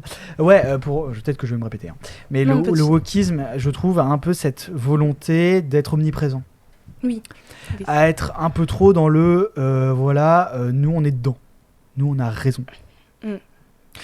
Alors que alors après il y a des trucs, moi typiquement la réécriture de l'histoire. Oui, on est. Non, alors moi la réécriture de l'histoire ça me va si ça se base sur des vraies sources, sur des vrais documents. Oui. Tu vois, il y a aussi ça parce que typiquement Hannibal Barca, on le met noir, mais il y a pas de source qui atteste. C'est ça, et surtout si c'est une fiction. Ça va. Mais si c'est une histoire, vraiment, on veut vraiment montrer que c'est l'histoire, que c'est factuel, c'est réel, ça va pas parce que c'est pas la réalité en fait. Et moi je te dirais, dans ce cas-là, si on s'est trompé sur... on va sur Hannibal. Oui. Si on se trompe, s'il se trouve qu'il était noir, merci. C'est de le dire. En fait, du coup, moi j'ai envie de dire chapeau Netflix. Oui, oui. Voilà. Mais si ça se base... J'avais vu un truc sur Cléopâtre. Où ça commençait avec une dame qui expliquait que sa mère lui a toujours dit que Cléopâtre... Il est noir, oui. Ouais, j'ai vu. Moi, ça se base sur rien. Après, bon, effectivement, ça reste une source. Ça, je laisse mes camarades historiens en débattre. Mais voilà, et le problème, c'est que voilà, on essaye tellement d'inclure, d'être... oui. Le wokisme, c'est l'inclusion à outrance. Alors après, évidemment, l'inclusion, c'est important. On a besoin d'inclusion. On a besoin de... Typiquement, dans le débat public, on a besoin d'inclure les LGBT, les autres. Toutes les personnes différentes. Voilà. Mais les minorités aussi. Les minorités, oui. Et qu'en fait, ils essayent de tellement les montrer et être dedans. C'est forcé, c'est pas naturel. Voilà, c'est ça. Et que quand c'est pas naturel, on veut pas y croire. Oui, c'est surtout que ça. Quand j'avais regardé un article, quand on dit qu'on est contre, on est automatiquement extrême ou extrême droite. T'es fasciste. T'es fasciste. Moi, ça me dérange encore une fois parce que tout est polarisé en fait, comme je vais pu le dire tout à l'heure. Oui, vraiment, c'est deux pôles. Mais moi, il n'y a pas d'extrémité. Moi, je te dirais même... Enfin, deux d'extrémités. Moi, je te dirais même un peu plus loin. C'est qu'en fait, à force de traiter tout le monde de fasciste, du coup, les gens ont plus peur. En fait, les gens ont plus peur de dire qu'ils sont fascistes. Oui. Parce que de toute façon, s'ils sont contre, ils sont enfin, tu vois, si par exemple on dit à tout le monde vous êtes fasciste, bah au bout d'un moment, il y a des gens qui vont dire ouais, bah je suis fasciste et alors. Oui, c'est ça. Alors que bon, le fascisme reste quand même une idéologie pas top. Bah, d'ailleurs, tiens, certaines critiques affirment que le wokisme limite la liberté d'expression. Et qu'en pensez-vous, justement, de cela, Anne-Laure ? Je vois à peu près ce que cela signifie, parce que c'est vrai que si on veut à ce point inclure, et que même quand on dit qu'il y a certaines choses où il y a des limites, on n'a pas le droit de le dire, et on est limité, bah, pour moi, oui, ça limite clairement. Comme la cancel culture, on peut pas, la justice n'a plus de... C'est directement, il y a un tribunal... sur Internet, sur les réseaux, et puis c'est tout. La justice est faite. Un tribunal public. Oui, c'est ça. Et c'est très, très extrême, et ça fait un petit peu peur qu'on arrive à ce résultat. Ouais, moi je pense que ça réduit la liberté d'expression, parce que du coup, il y a des... Enfin, comme je te dis, les gens restent sur leur position, expliquent qu'ils ont raison, écoutent pour l'opposition, ça rime. Et voilà, et qu'en fait, du coup, les gens ne sont plus pour le dialogue. Parce qu'ils savent que l'autre camp va pas l'écouter. Ils savent que l'autre camp, de toute façon, ils vont être contre. C'est ça. Alors que, bon, encore une fois, on peut pas être entièrement contre et entièrement pour. Enfin, tu vois ce que je veux dire ? Oui, bah oui, totalement. Et que le problème, c'est que, du coup, on se fait un peu une autocensure quand on essaye d'y aller à fond. Oui. Voilà, et c'est le problème. Oui, c'est vraiment problématique. Et je pense que malheureusement, tout n'est plus naturel et tout est forcé à cause du wokisme. Mais en même temps, quand on voit... En fait, à premier abord, oui, maintenant, ça limite la liberté d'expression, clairement. Mais avant, au début, à l'origine, c'était vraiment pour... faire en sorte d'être écouté. Ah ben c'était noble. Et c'est très dommage qu'on utilise et qu'on change tout ça, même si je sais que ça a évolué, c'est normal. Mais autant créer un nouveau terme, je sais pas. Pour moi, et oui, aussi la notion que le fait que le wokisme, il y a des gens qui sont éveillés, il y en a d'autres qui ne sont pas. C'est très... Ah mais c'est binaire. Oui, voilà. C'est c'est simple, voilà. Mais non, moi je suis pas totalement d'accord. Parce que honnêtement, personnellement, j'ai cru comprendre que les woke se voulaient progressistes et les autres les conservateurs, c'est binaire. Oui. C'est-à-dire qu'il y a une partie de la population qui est pour progresser et l'autre qui veut rester sur ses positions. Oui. Ça déjà, je trouve ça c'est déjà assez, je trouve, assez manichéen. Alors qu'on peut être progressiste et conservateur. Oui. Enfin, tu vois, on peut avoir les deux qui se mélangent. Oui. Et donc dans ce cas-là, on est quoi ? On est une nouvelle chimère, on crée un nouveau mot. C'est ça. Progrévateur. Je propose. Mais sur la table. Ah, mais grâce à ce mot, toi, tu vas rentrer dans l'Académie française, ni une, ni deux. Mais moi, s'ils veulent créer des mots, mais qui m'appellent, j'en ai plein. Hein. Ah ouais ? Ah, mais je peux... T'as une banque de mots comme ça Ah, j'ai un document Excel de 500 pages, non, je déconne. Quand même pas. Non, il y a beaucoup d'Excel ici. Mais... bah tiens, 2 mots. Respiration collective. Et je crois que c'est le moment, avec notre ami Gabriel. Voilà. Chose promise, chose due, c'est notre petit temps, notre petite virgule, finalement. Donne-nous ton avis sur cette première partie, haletante, intéressante. Voilà, Gabriel. Bah écoutez, vous avez abordé des sujets très intéressants, hein, les personnages Netflix par exemple, ce qui revient le plus souvent en fait finalement dans la critique du wokisme. Alors après, qu'est-ce que je dois faire ? Je dois donner mon avis ? Oui, avis, remarque, libre à toi. Okay. Libre à toi. Alors c'est vrai que le problème qui se pose, c'est par exemple pour les biopics historiques, biopics c'est comme ça qu'on dit. Oui. Eh bien, On choisit des faits historiques qui mettent en scène, excusez-moi les termes, ça va être cru, mais des blancs, et on y met des personnages non blancs. En fait, c'est ça le problème, c'est-à-dire qu'on choisit des... Pourquoi on ne choisirait pas des sujets, justement, si on veut mettre en avant des populations noires, par exemple? Pourquoi on ne choisirait pas des sujets qui mettent en lumière des événements qui sont méconnus de l'Occident, tout simplement. Et je trouverais ça super intéressant. Alors en fait, j'ai pensé à ça parce que j'ai vu une vidéo de... Je les confonds toujours, Camille et Justine, deux féministes qui tiennent un compte féministe sur Instagram. Alors, je suis pas fan de leur contenu, mais bon, je regarde pour m'instruire, parce que je trouve ça toujours très intéressant. Mais je suis pas très fan de leur contenu. Puis il y en avait une des deux qui parlait sur sa chaîne, sur sa page de Oppenheimer, et puis qui dit « Oh bah tiens, encore, on a encore fait un film sur un blanc, etc. Ceci, cela. » Bon. Bon, je trouvais ça un peu déplacé, mais finalement, c'est vrai qu'on ne parle jamais, par exemple, de l'histoire africaine. Enfin, moi, personnellement, si je me sonde, j'ai fait aussi de l'histoire, j'ai fait tout un cursus historique, je n'ai jamais entendu parler d'histoire africaine, si ce n'est pour parler justement du commerce triangulaire. Oui. Voilà, donc, ou alors des conquêtes portugaises, le tour de l'Afrique, etc. Donc, voilà. Je pense qu'en fait, au lieu de remplacer des personnages pour mettre en avant justement désinvisibiliser, quoi, justement rendre visibles des événements qui sont méconnus. Voilà. Oui. Après, ça pose une autre question, et ça, je pense que en fait, c'est la rencontre de l'invisibilisation et de la culture de consommation. C'est-à-dire que finalement, cette culture de consommation occidentale, est-ce qu'elle ne serait pas destinée justement à une majorité de blancs, du coup, qui réclament, qui réclament des choses qui leur parlent. C'est-à-dire, on parle de Carthage. Alors Carthage, je ne sais pas si ça parle à grand monde tout de suite comme ça, mais c'est vrai que pour des historiens, c'est quand même quelque chose, Carthage. Mais finalement, pourquoi, justement, voilà, comme je la pose la question, pourquoi ne pas proposer justement des événements historiques africains qui, je pense, sont tout à fait intéressants. Voilà. Ensuite, je me souviens plus trop de... on était en train de faire de la technique. Ah, mais non, mais tu as donné ton avis, des remarques, très bien, mon cher Gabriel. Oui, bah, tu souhaites t'arrêter là? Ouais, peut-être un deuxième truc, j'ai vu que je suis en jambes là. Ouais, bah tiens, on va faire un tour du côté du live, ça fait longtemps. Des petites réactions, des petits commentaires, pourquoi pas, mon cher D'Artagnan. Ouais. Ouais. Il y a un message qui dit qu'il y a aussi des woke de droite. Donc voilà, est-ce que ça peut vous faire réagir ou pas? Des noms peut-être, non? Cités? C'est Mazo Andro. Non, il n'y a pas eu de citation. Des woke de droite. Pour moi, c'est compatible. Non, j'ai cru qu'il avait donné un exemple. Oui. Non, il n'en a pas donné. Pourquoi ce serait pas Bah compatible? oui, c'est ça. Autre truc, pourquoi ce serait incompatible? Il peut y avoir des gens de gauche anti-woke. Bah oui, après... Il y a des gens très intolérants. Ah oui, genre... Voilà. Ouais, il en a dit. C'est Oui. du tout, hein. Il a dit genre Damien Rieu. Damien Rieu. Je sais pas qui c'est, mais... Ça me dit quelque chose, mais... S'il est woke, pense il que est c'est de peut-être droite. une blague, je sais pas. Après, le terme, encore une fois, c'est... Bah, je sais pas.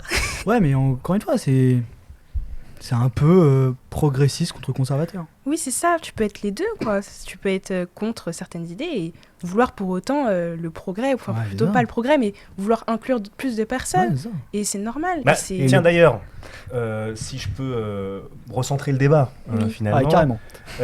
Je sentais l'appel au secours. Le wokisme contribue-t-il efficacement à la réalisation de la justice sociale en tant que telle, ou existe-t-il des alternatives plus efficaces? Parce qu'on parlait justement de... Je vais répondre rapidement et puis après comme ça je vais... Bien sûr, mais je t'en prie.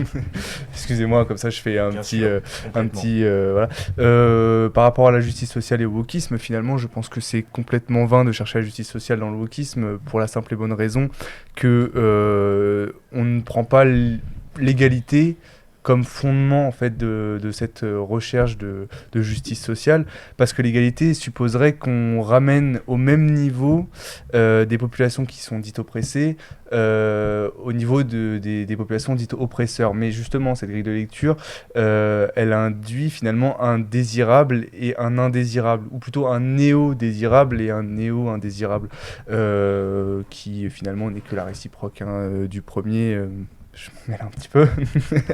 Mais, et donc, du coup, je pense que la justice sociale ne s'acquiert que avec des sentiments égalitaristes. Et pas avec des sentiments d'exclusion. C'est-à-dire que... Et ça, je vais vous donner une anecdote personnelle.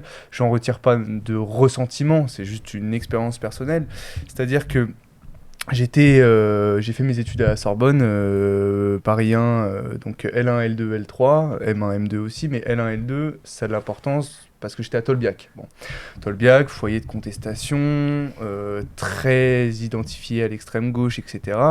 Et il m'est arrivé de trouver amphi clos lors d'AG qui n'était en non-mixité, et là c'est un terme que j'aime pas, mais en non-mixité raciale. Et là ça m'a gêné. Alors après il y a aussi la non-mixité de genre, etc. Ce qui me gêne tout autant. Je comprends très bien les motivations, mais moi qui suis un fervent défenseur de la démocratie, je trouve que ces méthodes sont mauvaises et justement, pour des esprits plus faibles, créent des réactions qui sont justement contre-productives sur ce combat qu'est l'égalité. Je vous remercie, excusez-moi. Merci, Monsieur le Président. Anne-Laure bah, Briac, pour compléter ce débat. Bah écoute, moi, la justice sociale, c'est normal de l'avoir. Pour moi, la justice sociale ne s'exprime pas par le wokisme, parce que du coup, il y a une injustice sociale. Puisque, bon, alors je reprends toujours le même exemple, mais si on prend un acteur et machin, il n'y a pas de justice. Oui. Ou même, comme tu disais, le tribunal populaire sur Internet qui donne des sentences en claquant du doigt, sans aller dans le fond de la pensée, sans aller au fond, tout en restant en surface, en essayant de pas trop se mouiller. Voilà, et je pense que actuellement, peut pas avoir de justice sociale du moment qu'il n'y aura pas d'unité, du moment qu'on sera toujours chacun de notre côté. Oui. Du coup, des unions, il n'y a pas d'union, on peut pas s'entendre, il n'y aura pas de justice.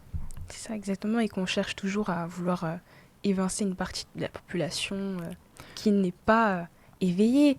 Ouais, mais tu vois, genre typiquement, je veux dire, ça devient n'importe quoi, c'est-à-dire qu'on a les éveillés et les non-éveilleurs. Oui. On a les gens qui soi-disant resteraient genre impassibles. Alors que, enfin, comment est-ce qu'on peut se dire, genre typiquement, le racisme c'est une bonne chose? On peut pas. Mais oui. Voilà, et qu'en fait le problème c'est que j'ai l'impression que les wokistes sont dans l'esprit que l'adversaire c'est l'inverse d'eux. Alors que l'adversaire peut peut-être avoir des points d'accroche avec eux. Oui. Voilà, et alors effectivement c'est des idées universalistes, que je pense que le wokisme prône. Même, j'ai envie de dire, parfois un peu catholique, quoi, dans l'idée d'inclure les autres, d'aider les autres. Ça, c'est quand même assez, je trouve, assez flagrant dans la religion catholique. Que voilà, et du coup, en fait, sous couvert d'une soi-disant idéologie inclusive, machin, en fait, du coup, on fait un peu de cancel culture, on fait de l'autocontrôle, voilà, et du coup, on ne parle plus vraiment, et on fait de la bien-pensance. Ouais, c'est... la bien-pensance, et puis on va dans l'extrémisme aussi. Après, je pense que c'est vraiment une partie des personnes qui sont wokistes, mais qui sont à fond et qui sont pas vraiment compris, je pense même, le réel sens du wokisme. Parce que si c'est vraiment de la volonté d'inclure, c'est aussi la volonté de discuter et de mettre tout le monde à... Comment dire ? Mettre tout le monde à donner la chance, plutôt donner la chance à tout le monde d'avoir accès à être visible.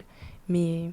Je sais pas si tu as vu, il y a des aux États-Unis encore une fois, on va prendre cet exemple-là parce que c'est quand même le plus flagrant. Il y a quand même des universités où des professeurs se font littéralement lyncher pour avoir dit. Enfin, moi,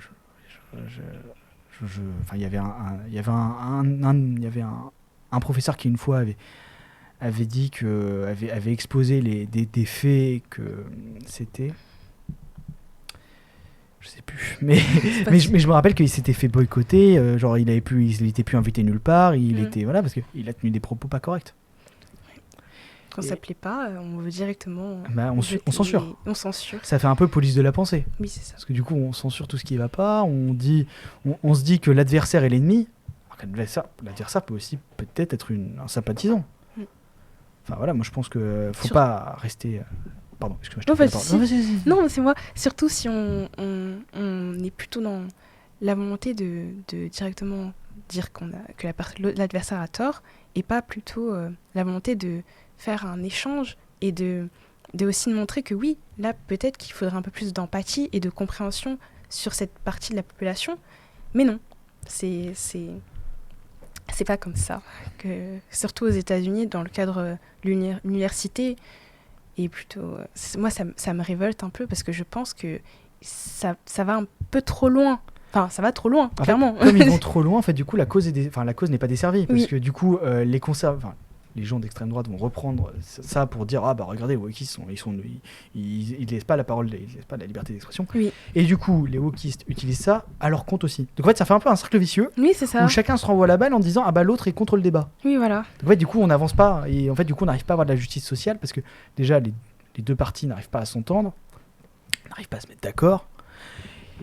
Et voilà, et je pense que c'est notamment ce qu'on avait vu avec Ron DeSantis aux États-Unis, c'est que voilà, il parle beaucoup, il dit beaucoup de choses, mais il fait pas grand-chose dans les faits. Mis à part mettre des sanctions économiques, on a l'impression que avec c'est un Disney. pays. Alors que Disneyland, on va se calmer, hein, c'est pas non plus une puissance militaire. Oui. Voilà, et en fait, le problème, c'est que voilà, et du coup, il n'est pas pour le dialogue, il est pour des actions qui, dans les faits, ne vont pas faire grand-chose, parce qu'il s'attaque quand même à une multinationale.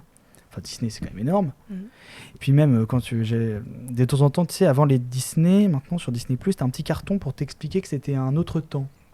Enfin, tout le monde Une le autre sait que ça. situation. Oui, non, mais je veux dire, on le sait. Enfin, C'est basé sur des clichés. Ouais. Aladdin, c'était sur Aladdin. Ouais. Ouais. Enfin, Ouais. moi, ça me paraît. Enfin, c'est des dessins animés d'un autre temps, d'autres mœurs.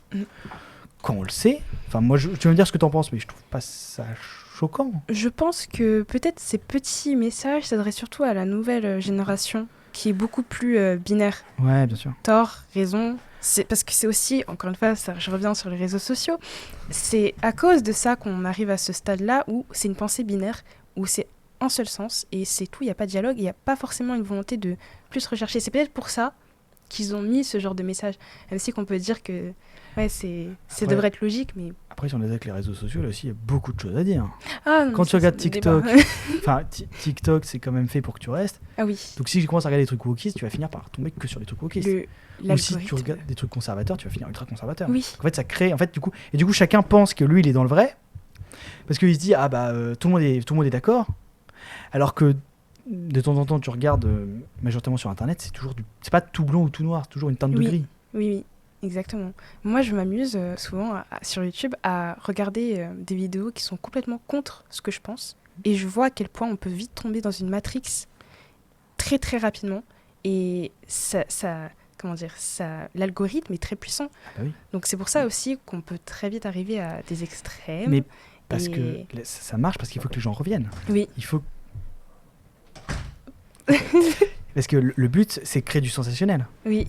Ouais. T'auras toujours plus envie de regarder une vidéo qui dit tel défonce le wokisme, regardez, Oui. alors qu'un mec qui dit bon, moi en vrai je Modéré. pense rien, tu vois. Oui. Tu vois, mais parce que c'est la volonté aussi que tu fasses toujours que tu reviennes. Et c'est le problème aussi avec la presse, c'est qu'on fait toujours la presse, bon je prends la presse un peu même des deux côtés, hein, ils font des trucs ultra sensationnels pour faire une course à l'audimat. Oui. Mais au final, ça stresse plus qu'autre chose la population. Totalement. Parce que en plus, ça crée un truc anxiogène vous, un peu moins, mais il y a une période où c'était vous avez tort, où vous devez avoir honte de ce que vous êtes, alors que dans les faits, on n'a pas à avoir honte de qui on est. Enfin, on a une identité personnelle, on a une identité nationale, régionale, que voilà, et notamment... pardon ? On est tous différents. Non, mais c'est ça, et je vois pas en quoi c'est une honte d'être différent.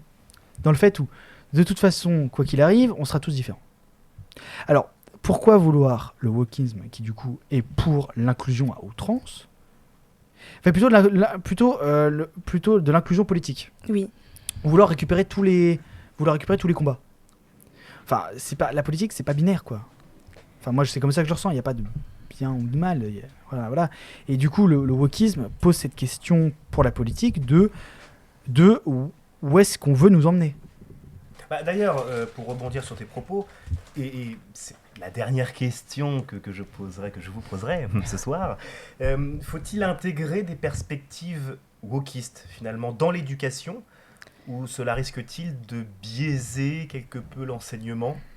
On essaie d'inclure la jeunesse dans ce débat aussi ce soir, et de poser une question là-dessus. Est-ce qu'il faut... parce qu'aujourd'hui, dans Il y a beaucoup de gens qui disent aussi, que dans l'éducation, à l'université, on a des influences wokistes qui arrivent. Est-ce que vous trouvez ça juste ou est-ce que justement vous le... Bah, moi, je pense que collège, lycée, petite maternelle, il ne faut pas d'influence. On est dans quand même, la base de l'école, c'est de faire des citoyens. Pour moi, le wokisme ne peut pas faire des citoyens bien construits. Pas parce qu'ils vont avoir des délires de genre, ni des moyens de genre. Juste le fait qu'on va leur expliquer que c'est telle façon de penser, Et pas autre. et que telle façon de penser est bonne, juste et correcte. Et en fait, du coup, on crée déjà un sentiment d'unité. Un sentiment qu'ils doivent rentrer dans le moule. Oui. Alors que bon, on peut chacun avoir nos idées, du moment que ça ne trouble pas l'ordre public.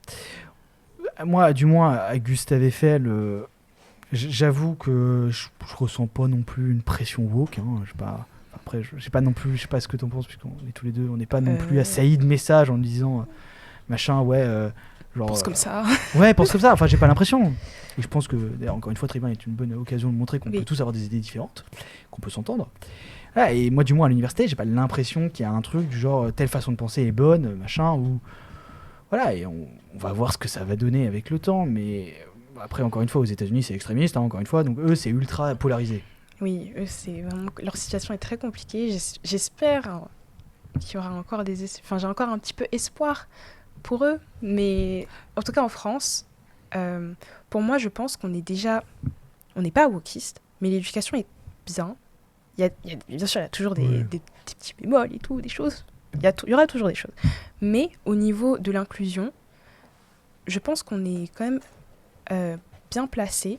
Il manque pas grand-chose. Peut-être pour moi, juste au niveau de l'handicapement. Ah oui, non, mais... Les handicapés. Peut-être un peu plus les inclure. Mais pour moi, je pense que le wokisme même actuel, comme tu dis, pour moi, ça n'a pas lieu au lycée et au collège, et encore moins en primaire. Mais tu vois, genre par exemple, quand on voit quand la droite conservatrice américaine relaie des images ou des vidéos, où on voit des drag queens, c'est comme ça qu'on appelle ? Oui, des drag queens. Qui lisent des livres à des enfants. Moi, rien que ça, déjà, je trouve que ça fait un peu inclure une idéologie. C'est ça. Et surtout, les parents peuvent aussi ne pas être d'accord. Donc, ça veut dire que maintenant, l'éducation des parents, elle est remise en question, et ça veut dire que ça ne... je sais pas comment expliquer, mais c'est pas suffisant, ou plutôt ça va pas. Mais tu vois, mais même aux États-Unis, ils ont tort. J'avais vu ça, il y a des vidéos, tu sais, c'est sous quel drapeau tu combats. Oui. Où on demande à des gens de l'armée, et il y a des gens qui disent moi je combats pour le drapeau LGBT, il y en a d'autres qui disent je combats pour le drapeau américain. Oui. Et généralement ceux qui disent qu'ils sont pour le drapeau américain, ils sont mal vus. Parce que du coup, parce que l'identité nationale, parce que tu défends l'identité nationale et que c'est pas bien, il faut que tu défendes une idéologie mondialiste. Alors que, voilà, moi personnellement, je remercie les soldats français d'aller se battre pour défendre les valeurs de la France. Voilà, et donc du coup, c'est un peu, je trouve que ça aussi, c'est un peu binaire de dire, si tu combats pas sous le bon drapeau, enfin dans ce cas-là, quel est le bon drapeau ? T'extrémises directement. Ouais, c'est ça. Moi, ça me rend un peu triste, et je trouve ça très facile, en fait, de dire directement oui, je suis extrême. Le fait d'être fier de son pays, des valeurs, et comme des bons côtés et des mauvais côtés, mais c'est dans tous les pays. C'est une honte, en fait. Moi, c'est assez choquant. Moi, je te dirais que quand on dit que la France a beaucoup de mauvais côtés, moi, je te dirais, la France montre qu'elle est humaine. Parce que l'humain est imparfait. Oui. Donc, elle montre que les valeurs de la France sont humaines. Puis, enfin, moi je pense que, bon, effectivement, il ne faut pas du nationalisme à outrance, hein, ça, on est complètement d'accord. Hein. Oui. Mais on peut être fier d'être français. On peut être fier de son identité nationale. On peut être fier de se dire, moi, je suis fier de combattre sous le drapeau français, et c'est pas une honte. Enfin, exactement. Moi, je sais pas ce que t'en penses, mais... Ah mais non, c'est pas du tout une honte, même quand, par exemple, pour le foot, les joueurs de football, oui, quand ils jouent, ils ont le t-shirt de l'équipe de France. Donc, c'est aussi une fierté. Donc, c'est partout. Il faut être fier de ce qu'on est, de son identité, même si, oui, il y a toujours des couacs dans l'histoire, il y a toujours des soucis. Mais s'il n'y a pas que ça, c'est pas que ça. l'identité humaine n'est pas juste réduite aux erreurs, en fait. Il est temps maintenant de convaincre nos viewers. C'est l'instant de vérité. On est dans le vif.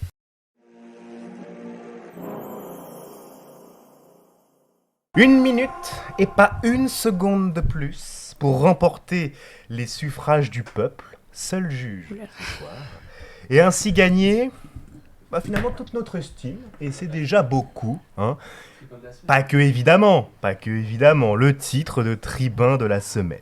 Question, je vais commencer par Anne-Laure. Anne-Laure, Discamewa and Bouillac. Discamewa. Avec un anglais pas piqué des hannetons. Quelle est votre définition du wokisme et comment le 1, 2, 3, comment tu le définirais, voilà, mieux, pour quelqu'un qui n'est pas familier avec le terme? Anne-Laure, 1 minute. Je ne te mets absolument pas la pression, mais j'en pense pas moins. Je rigole. Je t'en prie. Pour moi, le wokisme a 2 significations, mais la première, c'était la volonté de montrer et d'introduire tout le monde dans la société, les personnes qui peuvent avoir des différences et être soumises à une invisibilisation. Mais si on prend la définition actuelle, ou plutôt le contexte actuel, une grande partie du wokisme a pour but d'invisibiliser les personnes qui sont contre le wokisme. Très bien, succinct, parfait. Briac? Moi, ma définition du wokisme, ça serait une idéologie qui, justement, sous couvert d'inclusion, exclut des populations ou est contre la liberté d'expression. Alors, après, il y a évidemment des bons côtés. C'est pourquoi moi je dis le wokisme social, oui. Le wokisme politique, non. Voilà. Eh bien, je sais. vous avez été succinct ce soir, c'est bien, bravo. Bravo en tout cas. On n'a pas trop dévié du sujet. On peut vous louer ça, et c'est de fort bonne loi. Voilà. D'Artagnan, je t'en prie, on lance les votes. Pendant ce temps-là, je tiens à vous remercier, Anne-Laure, Briac, pour ce débat franc et de qualité, dans un respect des plus mutuels. Je tiens à le saluer, ça fait vraiment plaisir. Merci aux viewers d'être toujours plus nombreux et fidèles, émission après émission, et ça nous tient vraiment chaud au cœur. On se retrouve dès mercredi prochain. Et oui, parce qu'on se retrouve tous les mercredis désormais, même lieu, même heure, pour toujours plus de débats truculents, évidemment. Et on parlera urgence climatique la semaine prochaine, avec cette question qui posera le débat. Face à l'urgence climatique, la violence est-elle un moyen pertinent de lutte? À vos agendas, si vous me le permettez. D'Artagnan, je te laisse désormais clore les votes. Peut-être que... je ne sais pas. Un petit peu de temps? Allez, non, on laisse un petit peu de temps. Oui, on vous laisse encore une petite minute. Comment t'es-tu senti N'hésitez pas à voter, c'est dans le chat. C'est mon premier débat. Ouais. J'ai beaucoup aimé. Ça fait du bien d'échanger sur des sujets actuels. Surtout que la politique, c'est essentiel, surtout en France, enfin notre pays. Donc oui, j'ai beaucoup aimé et je trouve que c'était très intéressant. Briac? Moi, pour être déjà venu, il y avait un peu la même ambiance. Pour avoir l'habitude d'être là. Non, mais bientôt, moi, je vais arriver avec mon sac de couchage, je vais vous attendre dehors. Hein. Bon, tant qu'à faire, mais... Voilà. Non, mais comme d'habitude, très sympathique, super content d'être venu, super content de rester. Ouais.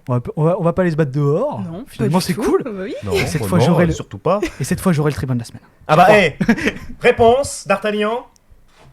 J'ai fermé les voix et nous sommes donc à 60%. Pour Anne-Laure. Oh là! Ah bon? Anne-Laure, bravo! Merci! Nous nous inclinons devant ta réussite. Merci. Nous sommes fiers de te décerner le titre honorifique, mais voilà, de tribun de la semaine. Bravo à toi et toute l'équipe te salue. Bravo! Bravo! Ça sera Gabriel pour une autre fois, qui se ressource pour éviter une hypoglycémie. Bonne dégustation de bonbons, cher Gabriel. D'Artagnan, merci d'avoir assuré la technique ce soir. Merci aux viewers donc. Merci à vous. Et à la semaine prochaine. Au revoir.